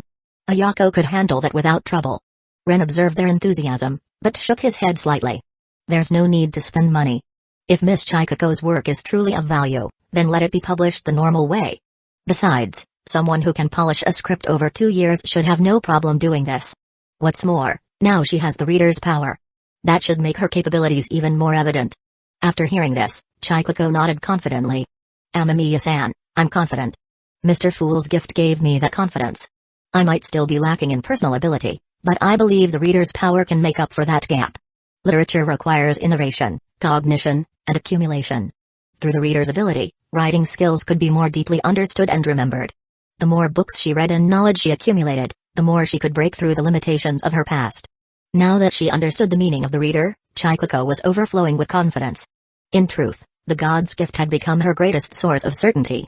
Amamiya-san, I hope I can get more information about Mr. Fool. That would really help with the stories I'm going to write. Sure. I do know some things about Mr. Fool. You can contact me after the class reunion. As for my contact number. Ren gave her a string of numbers. Chikoko nodded and softly repeated the number. With her improved memory, she committed it instantly to memory without any difficulty. With the conversation wrapped up for now, Sanoko couldn't hold back her curiosity and asked, Ren, earlier you said someone wanted revenge for Takamoto Atsuko's suicide 2 years ago. Should we be preparing for that? Chapter 286, Takahashi Ryoichi. Behind the darkness, Takamoto Atsuko had a deep inferiority complex. She was introverted and came from a poor family. She was short, thin, and not particularly attractive. In front of people who were stronger in appearance, stature, and capability, she seemed even smaller. The only thing she could be proud of was her imagination and her delicate writing style. But not many people could understand or appreciate those strengths. There was only one person who truly resonated with Takamoto Atsuko. At this moment, Ayako and Chikako exchanged glances. They had already reached the same conclusion. Takahashi Ryuichi. He wasn't very tall, had a similar inferiority complex, lacked any remarkable skills, and had a plump, awkward appearance. He was the kind of boy most girls would avoid. From this standpoint alone, Takahashi Ryuichi and Takamoto Atsuko shared a high level of compatibility. In the past, neither Ayako nor Chikako ever imagined that Takahashi Ryuichi had any kind of connection to Atsuko. But now, they were convinced otherwise. Because now they saw the overlapping emotional threads between the two, threads that suggested an undeniable bond. After stating this, Ren stepped toward the table, opened one palm over it, and slowly raised a crystal ball from the shadow between his hand and the surface. He gently tapped the crystal ball, and within it appeared the image of three people carrying luggage, walking through a forest. The boy at the front wore a green forehead band, and his hairstyle was carefully styled. His face appeared delicate, likely enhanced with makeup. This makeup improved his overall appearance, making him look refined. The boys walking beside him also looked decently prepared, though not as impressive as the first. The contrast was obvious in their expressions and overall aura. All three were around 1.7 meters tall, which wasn't bad, but they looked significantly taller than the boy in the back. The boy bringing up the rear was only presentable at best. Unlike the others, he wore no visible makeup. He was shorter, only a little over 1.6 meters tall, and slightly chubby. These were the images shown inside the crystal ball. As Ren tapped the sphere again, the three figures began to change. The two boys in front were revealed to have two layers of appearance. The outer layer, transparent and enhanced, looked refined. But beneath it was a plainer, more tired-looking face. Whoa. The difference with and without makeup is insane. Sanoko couldn't help but comment. Otamasaru's entire face is covered in acne and sunken patches, probably from overusing cheap skincare products. Without makeup, it's honestly hard to look at. Chikako immediately spotted Otamasaru's condition. As a former screenwriter for stage and drama, she was all too familiar with the damage caused by inferior cosmetics. She knew that squeezing certain types of acne left permanent scars. It was obvious that Otamasaru's face had suffered this exact fate. Chikako had understood these risks early on, which was why she always paid extra attention to skincare and was especially cautious when using makeup. Kitatani is clearly better off.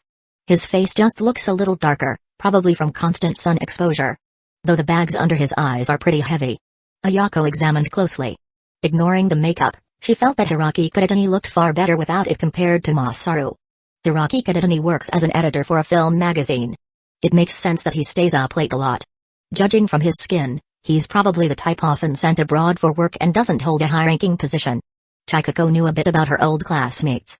Especially since Kitatani was still in the film industry, she would occasionally hear some updates about him. But that was all she knew. Over the past 2 years, she hadn't had much time to focus on others. What she knew already was the extent of her awareness. Perhaps because she had gained the reader's power, her cognitive abilities had also improved. It now seemed easy to make such assessments. The focus isn't on them, Ren reminded, but on the man behind them. With that prompt, everyone's eyes shifted to Takahashi Ryuichi. And in that moment, all three of them visibly shuddered. The short, chubby Takahashi Ryuichi was entirely revealed under the crystal ball's gaze. First, what appeared to be a fat belly was nothing more than padding stuffed under his clothes. Second, beneath his seemingly innocent smile lay something far more disturbing. Eyes filled with cruelty and twisted malice. And finally, behind his body loomed something far more terrifying, a black ghost. Ayako and Chikako recognized the ghostly figure at once. The face, though distorted, retained faint outlines of its former self. But even just looking at it caused intense discomfort. Its face was filled with death, and its eyes radiated pure hatred. An evil spirit, Ren explained calmly. A soul born from overwhelming malice and murderous intent at the moment of death. It appears to be about 2 years old. It was born after Miss Atsuko's suicide and is driven by hatred toward Miss Chikako. It clings to Takahashi Ryuichi's desire for revenge and has lived within him ever since. Ren had already predicted this outcome. 2 years of festering hatred had clearly formed a murderous spirit. One that intended to unleash all its rage at this class reunion. Having dealt with such spirits before, Ren knew how deadly one born from 2 years of pure resentment could be. He didn't believe the result would be as simple as Takahashi Ryuichi making a confession. Takahashi Ryuichi, who had unknowingly formed a connection with the spirit and gained power from it, had long since lost the ability to return to being a normal person. Even if there were traces of humanity left, they were only superficial, deliberately put on for appearance. Chapter 287, The Flame of Revenge is Burning Pure Malice. According to the divination, the revelation Ren received wasn't simply that the evil spirit was driving Takahashi Ryoichi to kill one person, Chikako, and that would be the end of it. No, the evil spirit wanted to kill everyone in their old university club. She loathed this world where no one could understand her, and she even projected her mother's betrayal onto her former classmates. Well, that outcome made sense. It was completely natural for Takamoto Atsuko to feel this way. It aligned with the darker aspects of human nature. Even if it was her mother who betrayed her, she was still her biological mother. No matter how much she resented her, she couldn't bring herself to direct that hatred toward her. Since she couldn't direct her hatred at her mother, then the one who bought her story became the scapegoat. The place where the hatred settled had already been decided. And now, after 2 years of festering, her hatred had expanded beyond Chikako. It now encompassed everyone in that university club who had better living conditions, appearances, or lives than hers. Hatred born from inferiority, huh? This is kind of like how I used to be. Ren couldn't help but smile bitterly at the thought. Back then, compulsory education was far too kind to people like them. If they hadn't been pushed to the brink, people like them would never have taken up arms. But once a seemingly harmless person is pushed over the edge, no one can predict what they'll do. Ren's gaze returned to the evil spirit called Atsuko, displayed within the crystal ball. All the things she hadn't dared to do while alive, she now dared to do freely as an evil spirit. The truth was, one's environment could fundamentally change a person. Still, you've blamed the wrong person this time. Ren believed that Atsuko knew that deep down. But even so, she had no choice but to redirect her hatred toward others. Because no matter what, she couldn't raise a hand against her own mother. She knew everything had been legally sound. If she leaked her story early, her family would have been destroyed by the resulting breach of contract. If they couldn't afford the penalties, her family would have been ripped apart instantly. If her mother was arrested, she wouldn't be spared either. Backed into a corner where she'd suffer either way, Atsuko chose revenge by the most extreme means. She used her own death to vent her hatred. Ren acknowledged that Atsuko's method had worked, and he also sighed at how tragic her fate had been. The moment she became an evil spirit, Atsuko was no longer a human being with rational thought, but a vengeful ghost born entirely for the purpose of killing. Ren looked at the image in the crystal ball and shook his head slightly. The flame of revenge seems to have already been lit. The 3 girls present all turned their attention to the crystal ball, where Takahashi Ryoichi brought up the rear of the group. They could clearly see the malicious light growing in his eyes, even though he still wore a seemingly harmless smile on the outside. Ota, Kadatani, mind waiting a second? Ota Masaru and Hiraki Kadatani turned around and saw Takahashi Ryoichi's shy expression. They immediately guessed the reason. Takahashi, I told you not to drink so much water on the way here. Ota sighed helplessly. I've just been really thirsty lately. Alright. Go handle it quickly. I don't want us running into Misayako and looking like we're begging for a restroom break. Sorry. Takahashi Ryoichi apologized with a smile and jogged toward a nearby haystack, holding his stomach. Once he left, Ota pulled out a cigarette and lit it. Kadatani, want one? Thanks. Kadatani took one and lit it himself. Hard to believe it's already been 2 years since graduation. Feels like just yesterday. Ota exhaled a puff of smoke, his tone filled with nostalgia. Yeah. Time flew by. Life was easy in college, but the minute we graduated, we slammed into reality. Employment problems right off the bat. Good thing I'm decent at networking. Otherwise, I wouldn't have survived in sales. These past 2 years hadn't been kind to him. Like many graduates from ordinary backgrounds and irrelevant majors, Ota had basically been unemployed after graduation. True. Kadatani nodded grimly. We both ended up in jobs unrelated to our fields. You're doing sales, and I became an editor for a movie magazine. Not that it's glamorous. I'm basically a glorified errand boy. His job kept him outside more than in the office, running all sorts of minor tasks. Going around distributing surveys, then compiling results.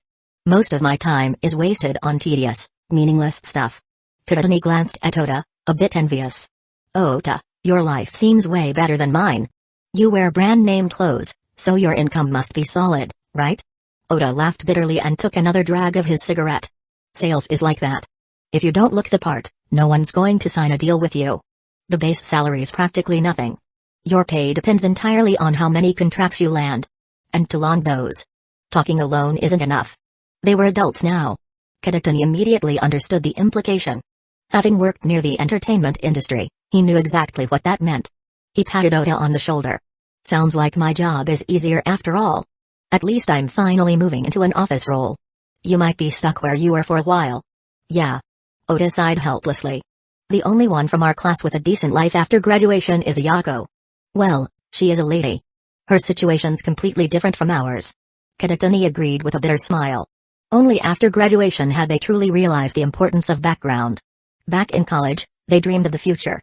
But in reality, they had no future to look forward to. Only a fate of endless toil. If I'd known, maybe I would have tried to get closer to Ayako. His ambition made Ota roll his eyes. Give it up. Miss Ayako's not stupid. Try something like that, and you won't even be able to call her a classmate anymore.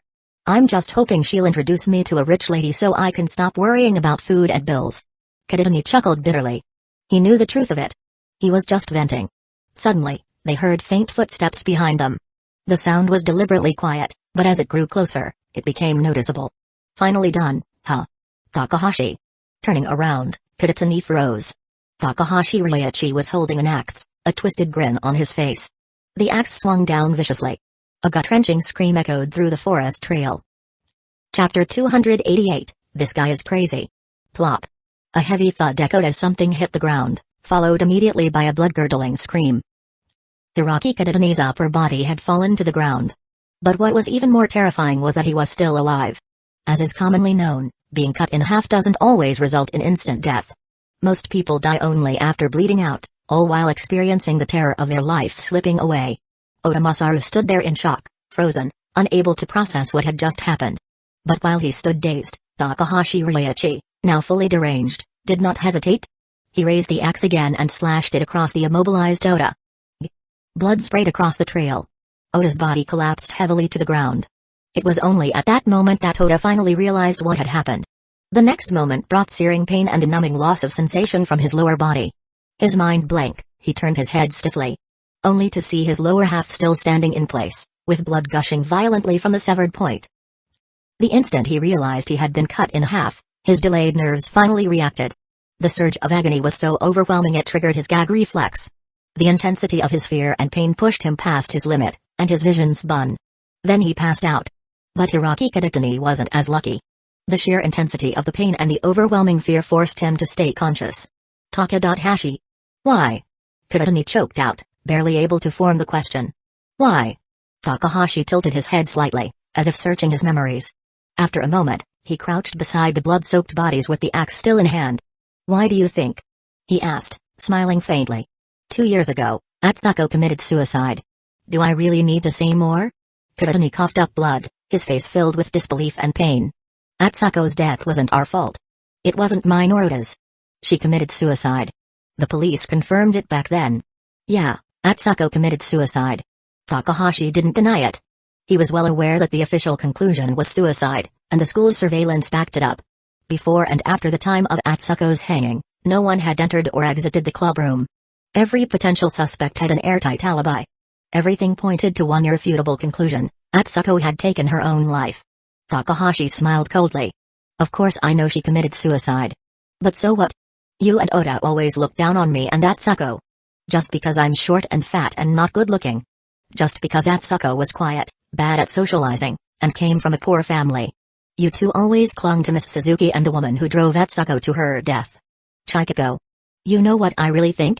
You two are pathetic. Just a couple of lapdogs. But Miss Suzuki and Chikako never once took you seriously. So what did you do? You took all the frustration and rejection you felt from them and dumped it on me and Atsuko. Isn't that how you've always acted?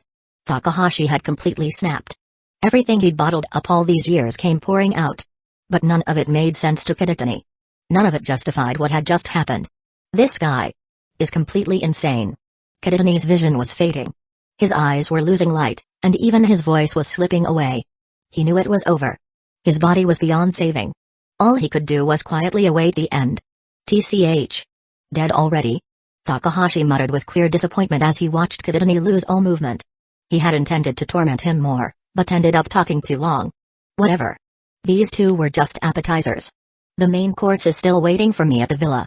With that thought, Takahashi's expression smoothed out. His earlier discontent disappeared, and he returned to his docile appearance. If not for the blood on his hands and the still dripping axe, he might have looked like a normal, harmless man. Takahashi calmly packed up the axe and prepared to leave. A few moments later, after his footsteps faded away, Otamasaru suddenly opened his eyes. No. What he saw was Takahashi standing in front of him, smiling with the axe raised high. Takahashi. Thunk. The axe swung down and severed his neck, ending his voice for good. Can't have you calling the cops and ruining my revenge. Takahashi rummaged through Ota's bag and found the phone. But when he checked it, there was no signal. No service out here, huh? Returning to his calm, innocent expression, he glanced at Kitatani's vacant eyes. After a moment's thought, he raised the axe again. Just to be safe. He brought the axe down and severed Kitatani's neck as well. With both targets confirmed dead, Takahashi began cleaning up. Using the water and cleaning supplies he had prepared earlier, he washed the blood from his hands and face. Once he looked tidy again, he resumed walking toward the villa. As for the two mutilated corpses left on the trail, there was no need to worry about anyone discovering them out here. Back at the villa, two of the girls who had been watching through the crystal ball had already run to the bathroom to vomit. No normal person, especially a girl, could endure the horror of what they had just witnessed.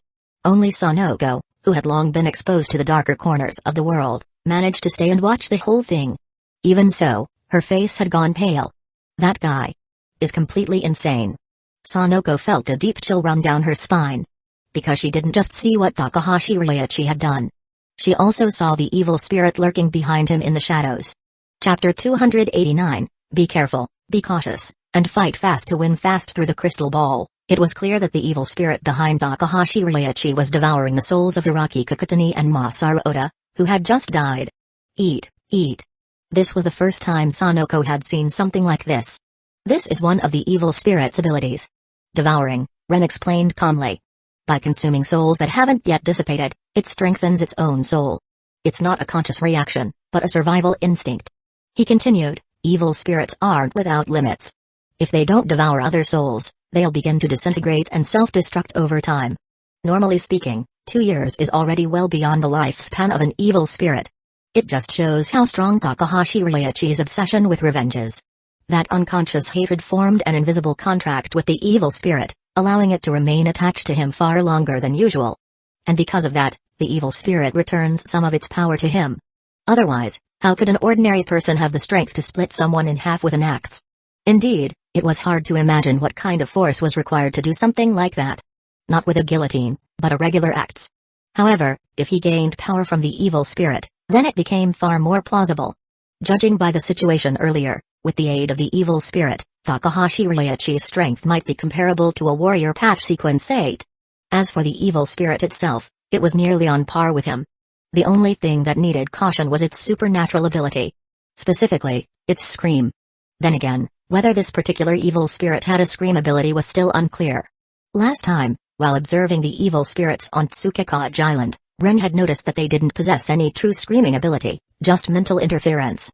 He wasn't sure if Atsuko's evil spirit had the scream. Staying vigilant, cautious, and curious, Ren took out the maple leaf gold coin. He silently asked whether Atsuko's evil spirit had the screaming ability, then infused it with spirituality and flipped it. The coin landed. Heads up. Oh. So it does. The evil spirit's scream was indeed mentally disruptive. If caught by it, it would be quite troublesome. Especially since he'd also be facing the enhanced Takahashi Ryoichi. In that case, it was better to target Takahashi Ryoichi first. Glancing at the crystal ball on the table, Ren saw that Takahashi Ryoichi had already crossed the suspension bridge. Ren lightly tapped the table with his fingers, and the crystal ball darkened. Ren stood from his seat. Sanoko, go stay with Ayako and Chikako. I'll take care of things. Ren, be careful. I will. Don't worry. After reassuring Sanoko, Ren walked toward the entrance. This might be the first time he'd used an extraordinary ability in actual combat, right? That thought made him a little excited. But he quickly remembered Ryogen Seiya. The excitement was immediately tempered. When facing any situation, one had to stay cautious. At this moment, Takahashi Ryoichi, who looked mild-mannered, had already crossed the suspension bridge and stood before the villa. His head was slightly lowered. His expression was indescribably twisted and menacing. It's time to act. But just as he stepped forward, he noticed the surroundings getting brighter. Subconsciously, he looked up. And a dazzling golden light shone down from the sky. The brightness stung his eyes and gave him a sense of foreboding. A sharp scream suddenly echoed through the air, catching Takahashi Ryoichi off guard. The familiar voice made him react instantly. Atsuko? Atsuko, is that you? But he soon heard nothing. The world around him grew strangely quiet. Atsuko? Atsuko. Overwhelmed by unease, Takahashi Ryoichi immediately pulled out the axe hidden behind his back and kept his guard up. The evil spirit caught in the holy light suffered intense damage. Holy light was like poison to spirits. When the radiant energy touched its body, the pain was unbearable. Like being completely purified. The agony was so great the evil spirit instinctively tried to flee. But that panicked reaction came too late. A glowing tarot card had already appeared before it. The evil spirit opened its mouth to retaliate. Too late. SHH. The holy light-imbued tarot card pierced straight through it. Even though it had tried to counterattack, it couldn't keep up. The divine energy inflicted devastating internal damage. The evil spirit didn't even get a chance to escape. It was incinerated by the holy light in an instant. Click. The villa door slowly opened. Ren stepped out at a calm pace. He glanced at the unconscious Takahashi Ryoichi, who was now trapped in a dream. A faint smile appeared. The nightmare ability is really handy. And the Solar High Priest Holy Light is extremely effective against evil spirits. Ren strolled forward and raised his hand to collect the remaining fragments of the evil spirit. At that moment, clear river water appeared beside him.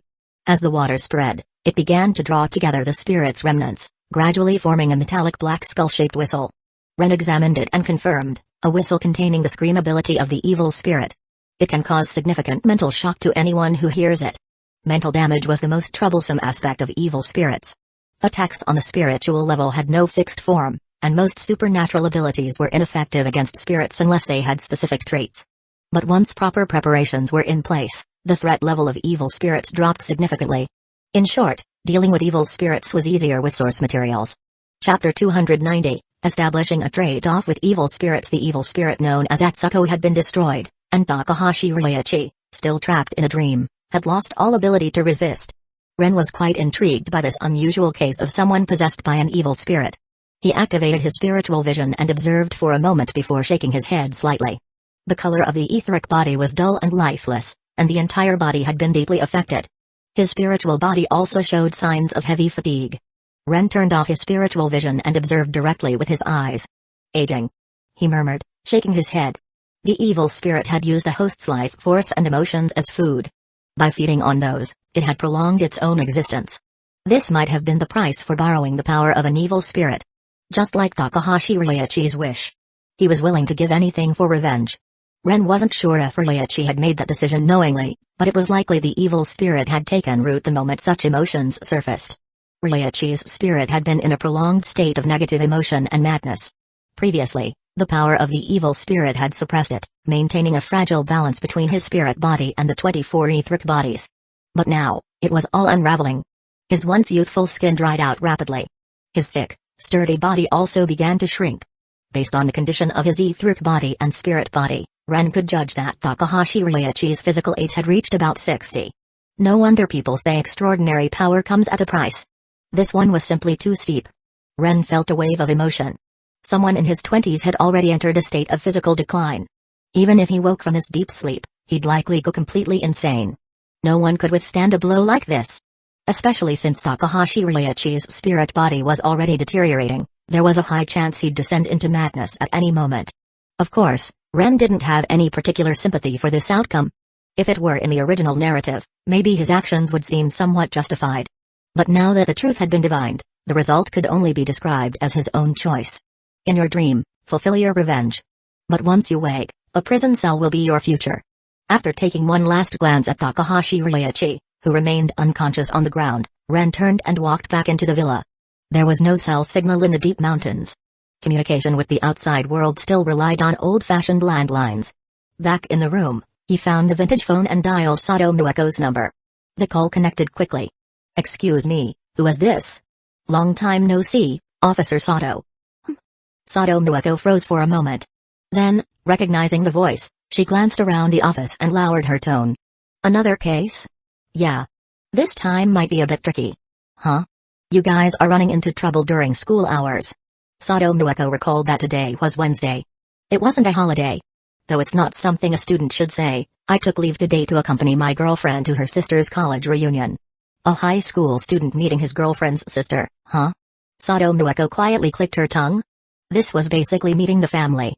She shook her head, choosing not to dwell on it, and got straight to the point. So, what kind of trouble? On the mountain road leading to the villa where the reunion was being held, one of the guests suddenly killed 2 others. The method was pretty brutal. Beheading and decapitation. Doesn't seem like something between old classmates. More like revenge. Sato Mueko's expression turned serious. Give me the exact location. It's in the mountains of Saitama Prefecture, Ren said, then provided a specific entrance. After jotting it down, Sato Mueko balanced the phone between her shoulder and ear, closed her notebook, and walked toward Inspector Maguire's office. I've got the location. Are you alright over there? I'm fine. We knocked out the murderer outside the villa. He'll be out cold for a while. Alright. Inspector Maguire and I will head out immediately. Beheading and decapitation weren't part of ordinary violent crimes. Sato Mueko rushed straight into Inspector Maguire's office. Bang. Inspector Maguire. This one's brutal. The criminal killed 2 people, and the method was extremely savage. Inspector Maguire's expression darkened. Let's go, now. After the incident on Tsukekaji Island, all of Tokyo had been on edge. Any significant case could easily escalate. Without delay, Inspector Maguire ordered members of the criminal division and forensic staff to accompany him. He sat in the passenger seat while Sato Mueko drove at full speed. The location's really in Saitama Prefecture? Glancing at the note Sato Mueko had written, Inspector Maguire murmured, then immediately contacted the Saitama Prefecture police. Their own headquarters might not be familiar with such a remote location, but the local police definitely would be. Cooperation was necessary. After coordinating the response, Inspector Maguire finally let out a slow breath. But doubts lingered. Officer Sato, why didn't the person call the police directly? That was a very strange detail. The person who contacted me is one of my informants.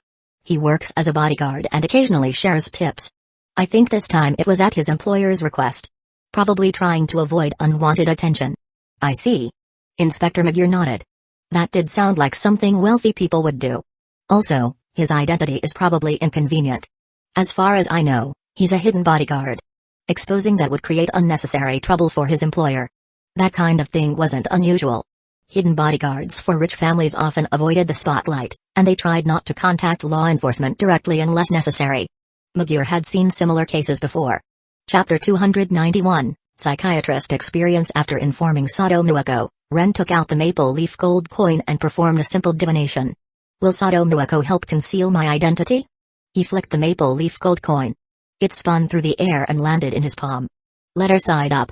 Looks like Officer Sato is still abiding by their agreement. Then he could trust her. If it had been earlier, Ren might have judged others based on how they acted in the original storyline. But now that the story had become reality, some of those perceptions needed to change. Just like what happened with Chikako. A shift in her thinking had allowed her to break through her predetermined fate. If one continued to judge people based on past impressions, it would eventually lead to a pitfall. So, it was better to remain cautious with everyone. A single test, a single divination. Those were more reliable for judging character. Still, compared to the human heart, Ren placed more faith in power. Even when trust was necessary, he believed it should be based on what a person had done. It was a matter of cost efficiency in terms of time and effort. That said, Sato Mueko was someone he could trust. In fact, Ren was starting to have an idea. Should I turn Sato Mueko into one of my believers? From a strategic point of view, pulling in people in higher positions might have greater value. But Sato Mueko had a quality that those power-hungry types lacked. Integrity. That trait alone meant she was less likely to betray her god after becoming a believer. The upper echelons of the Metropolitan Police Department had all clawed their way up the greasy pole of power.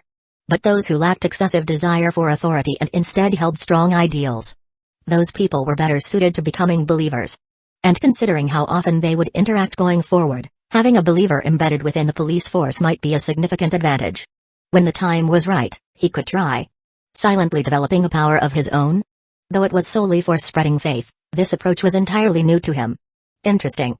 Ren smiled faintly, then quickly calmed his expression. He walked to the inner living room and saw Ayako and Chikako seated there, both visibly pale. Clearly, what they had just witnessed had been far too intense. Miss Ayako, have you thought about your choice of sequence? Ayako, still catching her breath, heard the question. She tried to steady her pulse as the spectator pathway information surfaced in her mind. She raised her head. Amamiya-san, I'd like to experience the power of the spectator pathway. Oh. Psychiatrist? This is a good moment to try it. The supernatural abilities of a psychiatrist were especially useful for mental stress. It was indeed the perfect time. Ren gave a small nod. Then, Miss Ayako, please prepare yourself. Yes. Ayako nodded slightly, then closed her eyes and gradually settled her emotions. She felt a soft warmth on her forehead. The temperature of someone's fingertips. I bestow power upon my believer. Upon hearing those words, Ayako suddenly felt her soul lift from her body. She floated weightlessly into the air. When she opened her eyes, she saw herself sitting in the chair, with Ren's finger gently touching her forehead. The sensation didn't last long. It was as if she were falling in a dream. Her consciousness plunged downward from a great height. When she opened her eyes again, her consciousness had returned to her body. At the same time, an enormous wave of information rushed into her mind. She turned to look at Chikako, and in that moment, she understood what the power of a spectator truly was. It was like watching a stage play with subtitles, seen from the audience's perspective. The thoughts and actions of the actors were laid bare before her. It felt as if she could read minds. As if she could easily perceive another person's mental state and understand their thoughts. Can I also see what Amamiya-san is thinking? That idea flashed through Ayako's mind. But when she turned toward Ren, she froze. She couldn't see any mental fluctuations at all. She couldn't even perform the most basic level of mind reading. Strangely enough, a voice inside her heart whispered, "The person in front of you is just an ordinary person." She had heard that inner voice enough times now to instinctively trust it. But the moment she snapped back to awareness, Ayako frowned. How could Ren be an ordinary person? How do you feel? Ren's voice snapped her out of her thoughts. Ayako took a deep breath and nodded. It's a fascinating feeling. Like I can see through everyone's thoughts. Both Sanoko and Chikako are still thinking about the incident. Chikako is scared. Sanoko wasn't afraid at all. Sanoko wasn't afraid because she's already seen worse. Ren began explaining. Once a corner of the world's darkness is revealed, those who see the truth will naturally grow. This time, Sanoko witnessed the toll an evil spirit takes on its host. That was the part she didn't see last time. Also, evil spirits are difficult to form. But if someone dies with a strong obsession, that obsession can twist their soul into an evil spirit after death. When facing an evil spirit, you must be especially cautious. While they lack self-awareness, the moment you enter their hunting range, they will attack indiscriminately. Since only specific powers can affect evil spirits, it's best for anyone without such abilities to avoid encountering them altogether. Evil spirits were extremely difficult to deal with. Only a few seals and special sequence abilities could truly harm them. Most low-sequence beyonders didn't have those capabilities. That said, evil spirits were rare precisely because they were so difficult to form. But Ren thought about the strange nature of Beka City. In the cases he had witnessed there, it seemed like nearly everyone had unresolved obsessions before death. In fact, he felt that evil spirits might be one of the most common phenomena in Beka City. Even though he didn't want that hunch to be true, the instincts of a beyonder were often unnervingly accurate. Shaking his head, Ren refocused on Ayako. Then, Miss Ayako, you may give it a try. Chapter 292, Suzuki Family's 60th Anniversary from Suzuki Ayako's perspective. Who was currently experiencing the abilities of a psychiatrist. Chikako's mental state wasn't particularly serious. Her primary emotion was fear, deeply imprinted in her mind. The dark and violent nature of the killing she witnessed had formed a black spot in her psyche. That emotion needed to be diluted and erased. Through comforting and guided influence, the black spot in Chikako's mind gradually faded. As the ability took effect, Chikako's expression visibly relaxed. I feel a lot better now. She could clearly feel that the fear and unease that had gripped her heart were no longer as intense. If negative emotions aren't regulated, they can lead to loss of control. Miss Chikako's power may only be a gift from Mr. Fool, but you must still take care of yourself. Even without losing control, prolonged instability can lead to mental illness. Ren reminded Chikako seriously. While granted powers might not result in immediate loss of control, they didn't protect one from regular psychological issues. Spirituality comes from the spirit. If the spirit is unstable, it affects how you control your extraordinary abilities. Power may be bestowed, but spirituality is rooted in one's own spirit body. So when your mental state deteriorates, the control of your spirituality is inevitably impacted. Miss Chikako, this is very important. I'll keep that in mind. Chikako etched the words into her memory. Coming from a god, this wasn't something to take lightly. After giving the warning, Ren turned his focus to Suzuki Ayako. How are you feeling, Miss Ayako? Better than expected. After experiencing the abilities of a psychiatrist firsthand, Ayako became even more confident in her decision. As she had expected, the spectator pathway was the best choice for her. With the ability to perceive people's inner thoughts, and eventually, upon reaching sequence 7, the ability to influence those thoughts, even perform hypnosis and mind reading, it was perfect. Unlike general mental probing, true mind reading required a ritual, during which the subject couldn't lie at all. It was a more direct and intuitive form of mental access. Ayako now had a better grasp of her role. Using the spectator pathway's powers, she could more easily navigate business negotiations. Combined with the contract card granted to Sanoko, she could undoubtedly grow the family's business to new heights. Ayako felt that she didn't even need startup capital. With the power of a psychiatrist alone, she could elevate her fortune to rival that of the Suzuki Group in just a few years.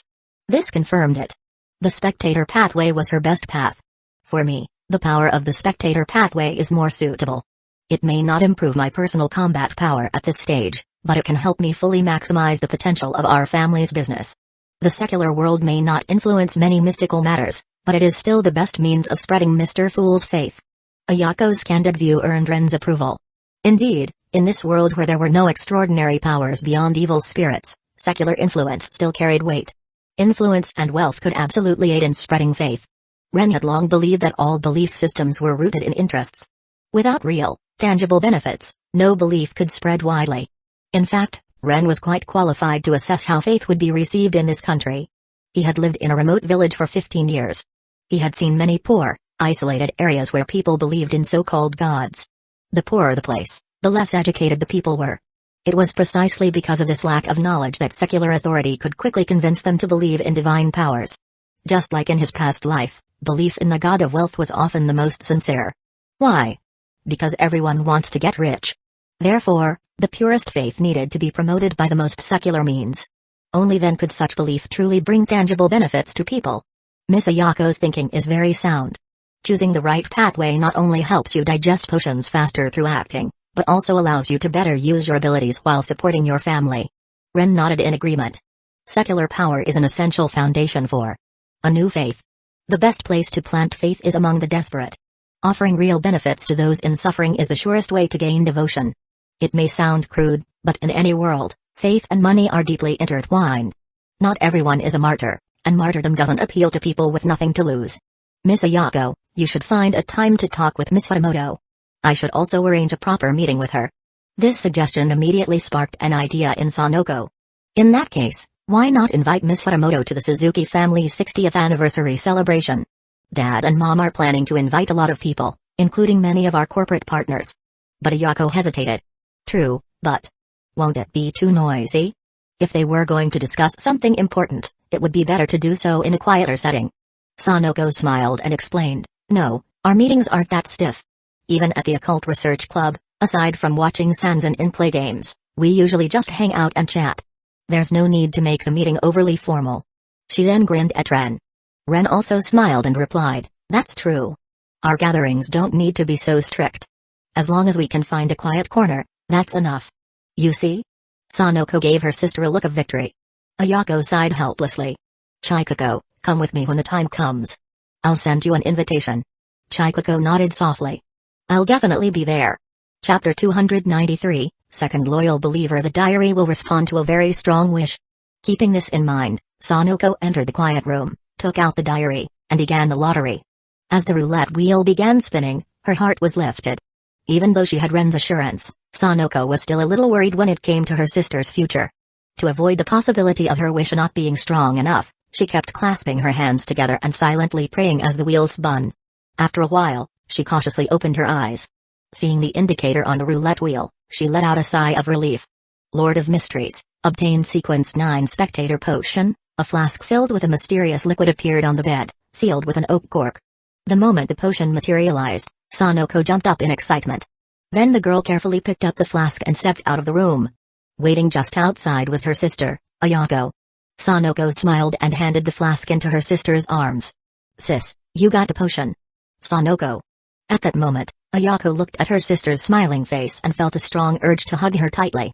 She didn't know how Sanoko had managed to obtain the potion, but she knew it had undoubtedly slowed down her sister's own progression. Oh my, don't get so emotional. I know it seems like a big deal to get the potion, But there will be other chances to improve in the future. Sanoko understood her sister's personality far too well. She tried to speak casually so that Ayako wouldn't worry too much. But judging by the look in Ayako's eyes, it was obvious she wasn't going to listen. It's just that the next stage of the potion might take a bit more time. Ayako shook her head slightly, overwhelmed with emotion. This is enough for me. She opened her arms and hugged her younger sister. Sibling affection among conglomerate families was rare, but the Suzuki sisters were an exception. Whether it was her previous decision to marry into another family or her current decision to take on the family business, it had always been for her sister's sake. Still, Ayako had no complaints. To her, it was something she willingly accepted. Because it was something her sister needed her to do. It was precisely because she understood how much Sanoko had done for her that Sanoko, as a younger sister, especially hoped her sister could take that path. It wasn't just about helping her embark on a mysterious journey, but also ensuring her future safety. Sis. Don't get so touchy all of a sudden. Sanoko patted her sister's back helplessly. She knew Ayako was excited, but she still wished she wouldn't be so sentimental. Sis, you can't always be the one helping me. I need to help too. I might not be able to do much in other areas, so let me help you with this one thing. Letting go of her still excited sister, Sanoko turned to Ren. Ren, I'll be relying on you from here on. Yeah, don't worry. Ren adjusted his glasses. After what happened with Chika, he now understood that the corruption and loss of control during potion absorption might have been caused by his unconscious influence. He was determined not to let that happen again. Miss Ayako, come in with me. Holding the flask, Ayako took a deep breath and followed him into the room. As the door closed, Sanoko finally let out a long breath. She didn't wait outside but returned to the living room. There, she saw Chikako holding a pen, revising her manuscript. Chikako, you're already revising? Yep. I have the time now, and after receiving the blessing of the Fool, I want to contribute quickly. Chikako had only wanted a chance to make a comeback, so she brought the story she had spent over a year crafting, hoping Ayako would give her a shot. She never imagined she'd be chosen by the Fool. What else could she do but make the most of this blessing? She had to fulfill her role, and ideally exceed the long-term expectations assigned to her by the Fool. But as she looked over the story she had spent a year developing, she couldn't help but feel dissatisfied with it. If the goal is to eventually lead people to believe in the divine, then horror or sci-fi stories like this tend to shift faith towards something darker. Hearing her complaint, Sanoko nodded in agreement. Yeah, adding religious elements to these kinds of stories often makes them lean that way. Since it's science fiction, it's not really suitable for promoting faith. For stories that deal with religion, Western settings usually work better. Chikako also nodded slightly at that. Maybe I should just toss this manuscript and come up with something new, something that can naturally incorporate belief in the Fool. Sanoko was taken aback and quickly stopped her. Chikako, I think you should use this story to build your reputation first. Once that's done, you can start thinking about how to add faith elements into your next work. At that point, you can consult with Ren about the Fool. Chikako gave it some thought and nodded. She did need a strong story to make her comeback. After all, she'd already spent a year constructing this one. But now, she felt it lacked something deeper. Although this story might not be the best vehicle for spreading faith, she could still insert a few elements. For example, she could include divine themes presented through a more scientific lens. The nature of the antagonist group could also be altered. Instead of being the villains behind the world crisis, they could be reimagined as a group trying to prevent one. It didn't have to be done all at once. She could weave it in gradually. With that in mind, Chikako grew eager to revise the story. Seeing her excitement, Sanoko hesitated, then raised a question. Chikako, are you aware that the power of the gift comes with side effects? I know. Like how Ayako received her power this time. It's quite special. She got it with your help. That's different from a direct gift. Sanoko wasn't surprised that Chikako understood. Aren't you worried that the power of the gift might be taken back? Why should I worry? Chikako's tone was calm. If this power is truly a gift from God, and I act according to his will, doing everything within his standards, then why would he take it back? People who worry about such things are those with complicated hearts and ulterior motives. I do have some ambitions. But after struggling these past 2 years, I've learned that when an opportunity comes, I must seize it. And never let go. So why should I worry about losing a gift from God? At that moment, Chikako spoke with the conviction of a true believer. Her devout faith was clear in every word. Chapter 294. This time the police came very quickly after drinking the spectator pathway potion. Ayako once again experienced that sensation of her consciousness floating, just like before. However, compared to the previous time, it didn't last as long. Her consciousness quickly fell back and returned to her body. She opened her eyes. Took a deep breath, gradually adjusting to the new state. Ayako felt that her mental clarity had significantly improved. One thing, however, remained unchanged. The spectator's ability had no effect on Ren. She couldn't read any of his inner thoughts, as if he was submerged in an endless sea. There was no visible darkness, but it felt darker than anywhere else. The more she looked, the more it felt like her consciousness was about to sink into those depths. Pa. Just as her mind began to sink, a pair of hands suddenly clapped in front of her. Pa. The sensation of drowning consciousness was immediately broken. Huff. Huff. Ayako came to her senses, gasping for air as if she'd just resurfaced from deep underwater. Guarding against corruption and losing control, yet forgetting about sinking. While catching her breath, Ayako heard Ren mutter that line. Wait. Did I do something wrong just now? No, it's not your fault, Miss Ayako. I should have reminded you. Especially since you just took the potion, you're in a sensitive state. It's easy to be drawn in by the source. Your consciousness nearly sank into the depths. Hearing Ren's slightly apologetic tone, Ayako let out a sigh of relief. So that feeling of sinking hadn't been an illusion. She raised her head to look at Ren again, but this time, she didn't see the boundless sea, and the sensation of sinking had disappeared. It all felt like a dream. But Ayako was certain that what she had just experienced was very real. Still, the answer wasn't something she could easily find now. She shook her head and temporarily set those thoughts aside. Amamiya-san. Just call me Ren. Ren interrupted her, stressing the point. Sanoko and I are dating. It feels weird if my girlfriend's sister calls me San. Ayako was stunned for a second by his straightforwardness, then burst into laughter. The divine, distant aura she had felt a moment ago vanished entirely. That overwhelming sensation of being submerged in the sea also faded, leaving behind only a shy young man. I've heard from Sanoko about the sequence pathway. Next, I just need to approach things from the spectator's point of view, then I can begin to operate. But I want to ask, will Sanoko suddenly requesting a potion like this affect her in any serious way? There was deep concern in her voice.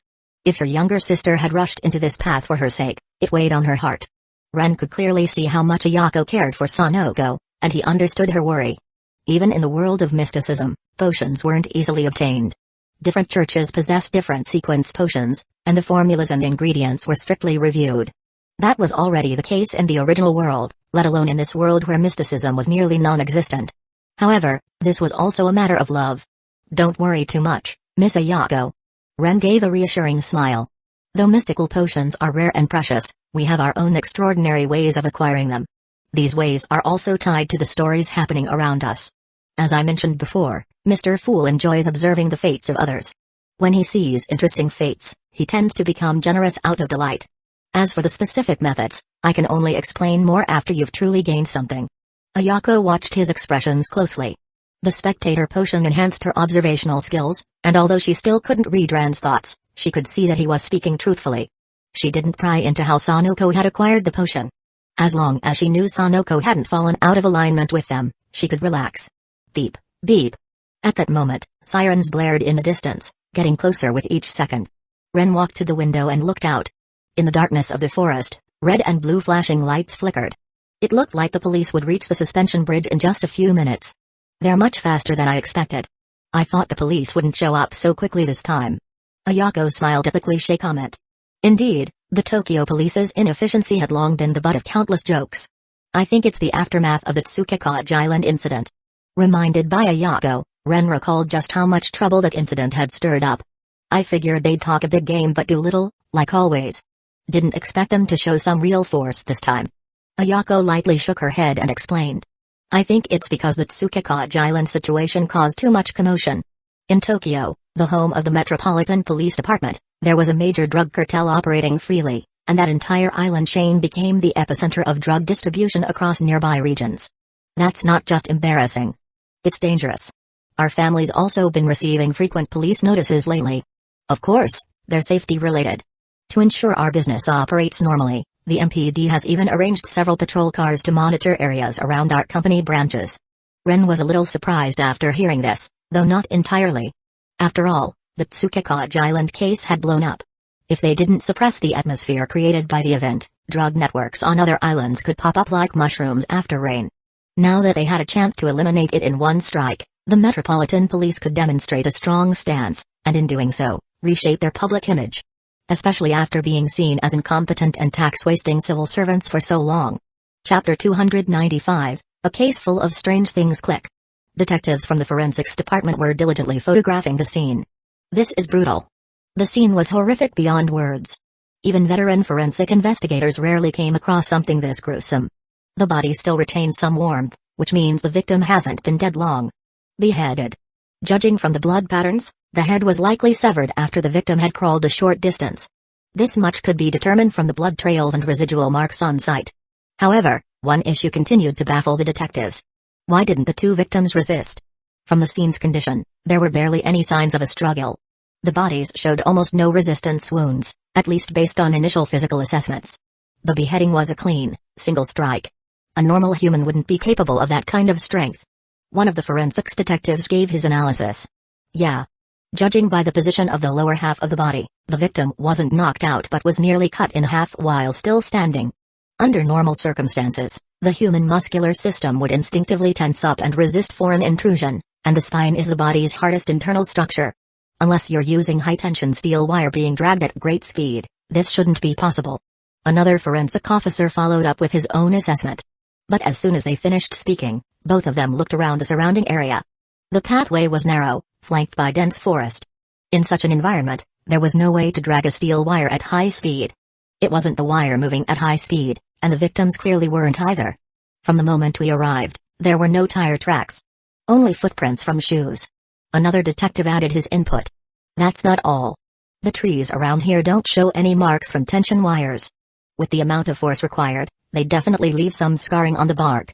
While the two were caught in the headache of analyzing the scene, they spotted Detective Chiba and Detective Takagi approaching. How's the situation? Any leads? Detective Chiba asked as the two forensic techs summarized their findings and reached a firm conclusion. Detective Chiba, we haven't completed the full analysis yet, but based on what we've seen so far, the killer nearly split the victim in half and then decapitated them with a single strike. Kinoshita and I agree. This isn't something an ordinary person could do. But we haven't found any physical evidence or clues in the surrounding environment.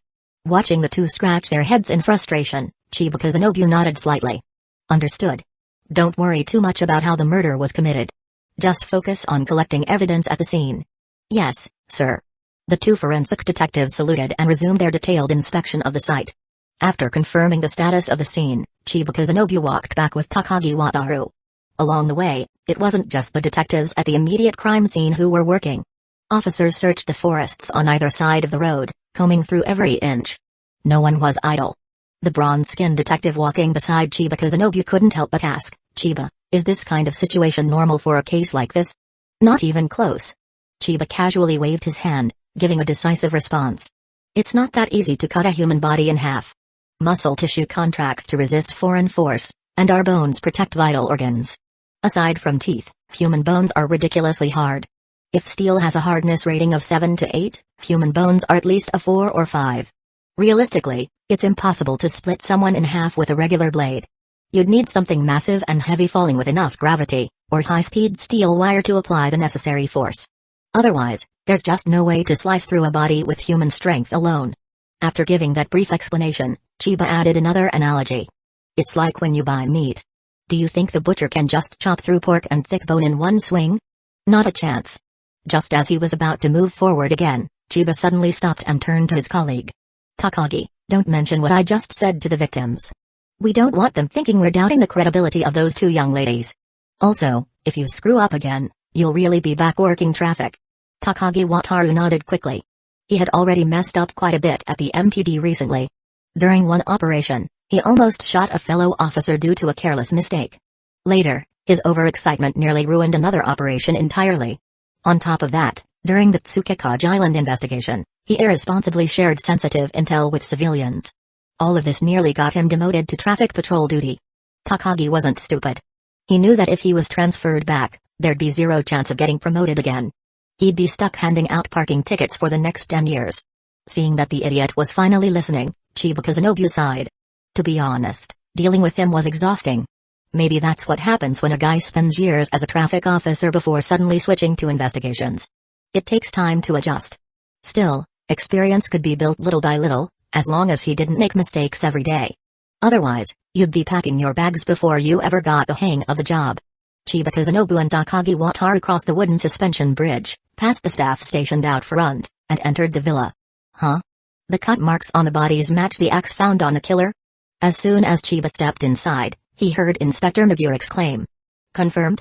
Really? Got it. After hanging up the phone, Inspector Megure looked visibly troubled.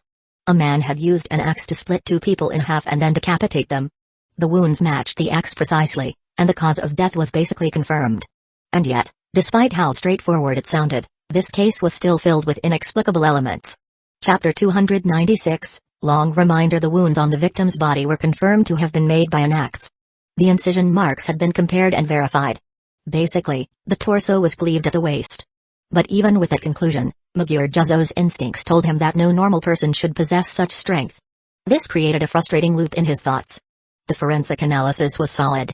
7 or 8 experts had reviewed the evidence repeatedly before delivering a unanimous conclusion. As far as the scientific results went, everything had been confirmed with professional rigor. But the most troubling part of the case wasn't just the wounds on the victims. It was the condition of the murderer. When the murderer was apprehended, he was still gripping the axe with both hands but had collapsed face down in an unconscious posture. The strange part was that there were no signs of physical trauma. That is, the murderer hadn't been knocked out by external force. This made his unconscious state all the more bizarre. It was as if someone had instantly switched from combat mode to sleep mode. Without any visible cause or injury. Highly unnatural. And aside from that, the murderer's physical state was equally strange. At the time of arrest, the man's muscles had atrophied, and his entire body resembled that of a 60-year-old man. It was shocking. But after further investigation, it was confirmed that the suspect was only 25 years old.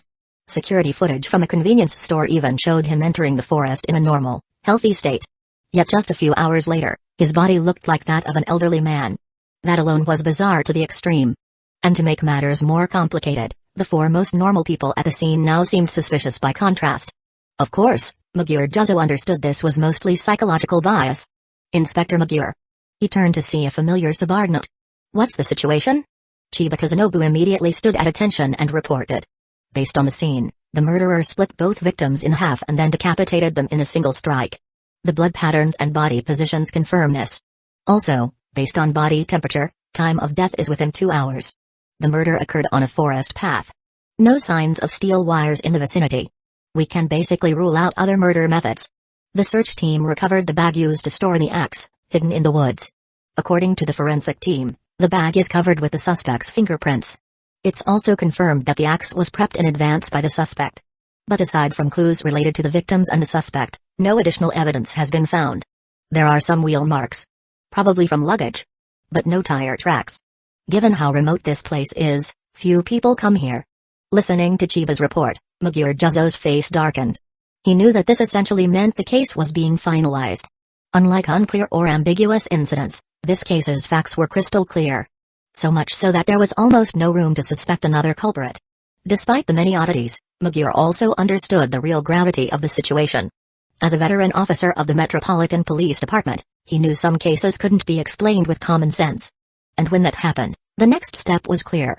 Detective Chiba, you and Takagi stay here. Yes, sir. With that, Megure Juzo walked out of the villa. Unlike Chiba, who seemed to understand what was happening, Takagi Wataru still looked confused. He had never encountered a case like this before. Chiba, what's Inspector Megure doing? Considering Takagi had never dealt with a case like this before, Chiba quietly explained, there's something unusual about this case. It's beyond our jurisdiction to handle. Higher-ups will have to make the call. This case has clear irregularities, and it's not something we can judge ourselves.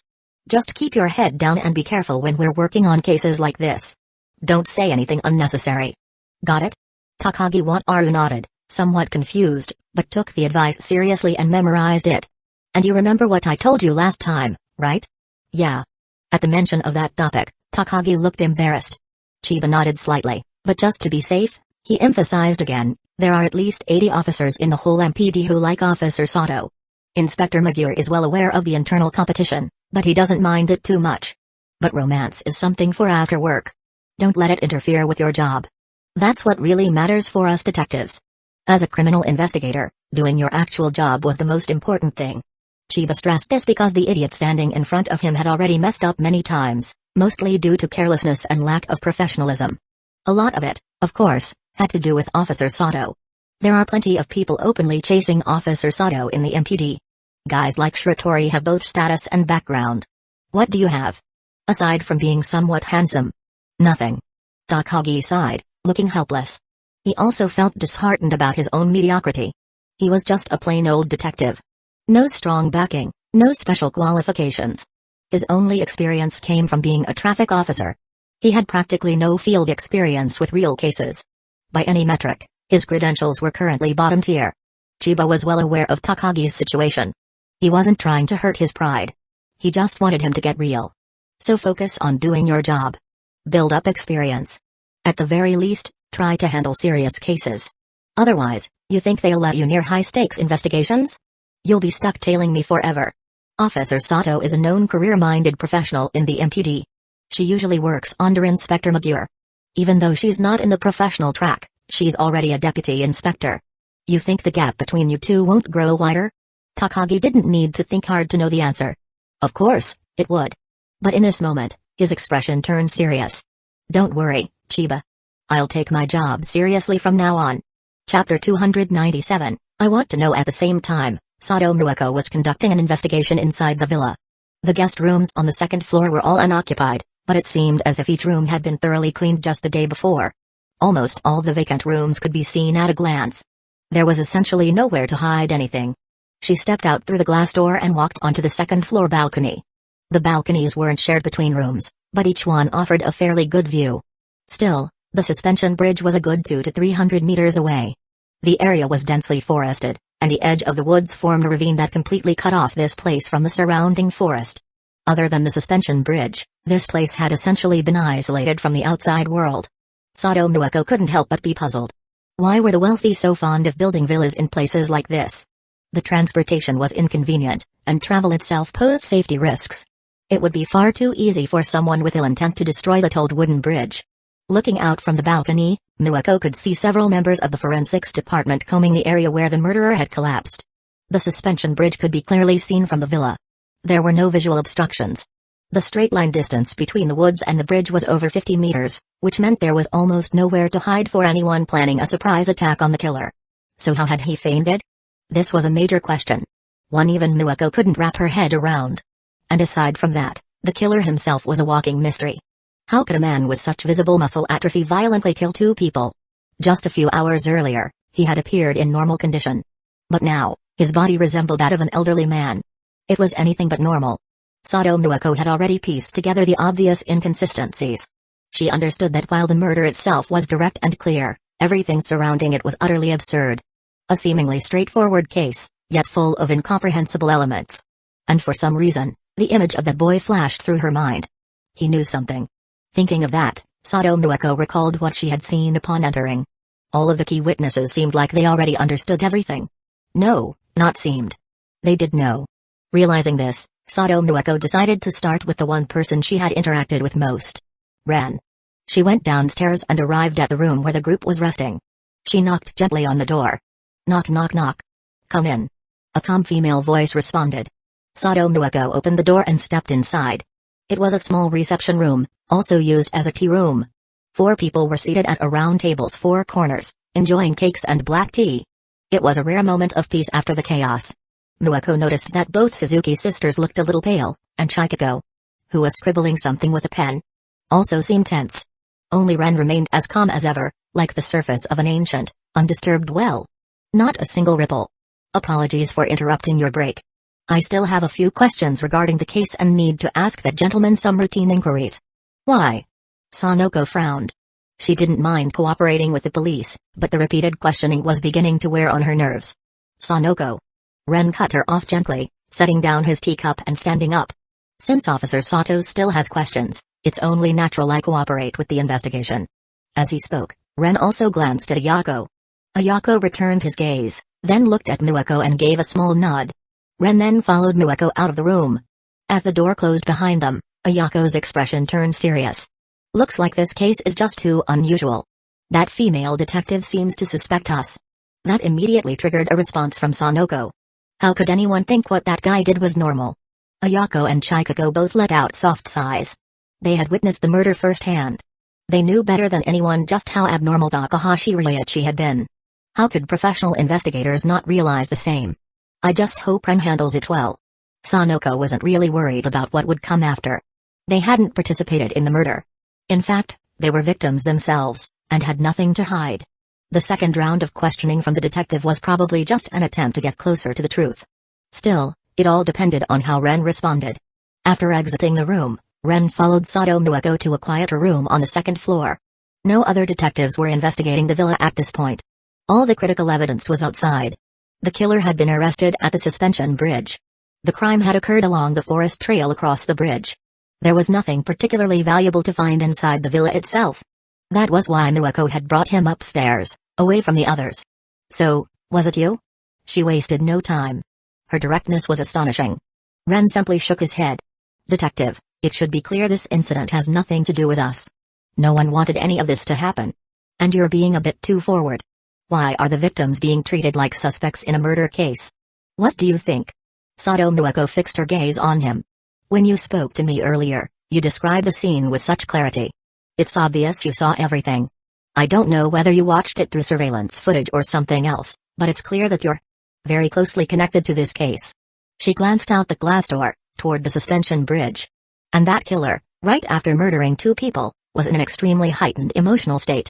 So how did he just faint, so close to the bridge? And on top of that, he went from a healthy adult to someone with severe muscle atrophy in just a few hours. None of that is normal. At least, not something science can explain. Ren gave a small nod, acknowledging her points. So then, Officer Sato, what exactly do you want?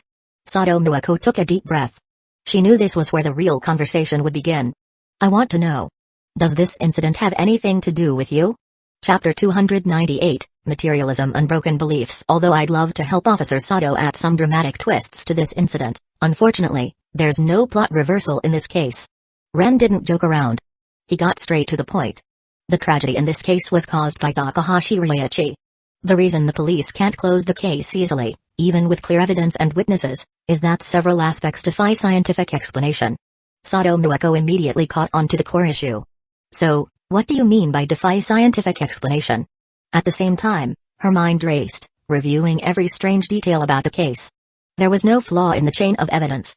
Everything pointed to the murderer.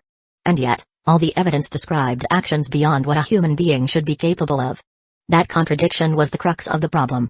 It means exactly what it says. Ren didn't try to hide anything and explained it patiently. All the current evidence clearly identifies Takahashi Ryoichi as the killer. But the way he committed the murders doesn't line up with human capabilities. The weapon he used was a regular tree-cutting axe. Its blade isn't large, and its weight is moderate. It's just not capable of cutting someone cleanly in half in one swing. That's the core contradiction in this case. And it's a contradiction that science can't explain. Sato Mueko nodded slightly.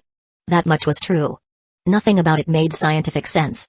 The evidence pointed directly at the killer, but the method he used was completely unscientific. Seeing she was following, Ren continued. The second contradiction is Takahashi Ryoichi himself. How did his body deteriorate to that extent in just a few hours?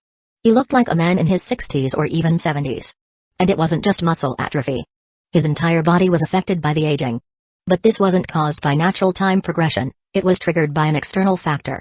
Otherwise, he wouldn't have aged so rapidly. That's another mystery that defies explanation. But I think soon. It won't be a contradiction anymore. It'll be a conclusion. Sato Mueko frowned. You mean he's going to? She made a gesture across her neck and looked at Ren for confirmation. Ren nodded slightly. His aging isn't without cause. His time is already running out. The reason the police haven't been able to wake him from his coma is because of a survival instinct. If he regains consciousness, the aging will accelerate violently. This isn't science.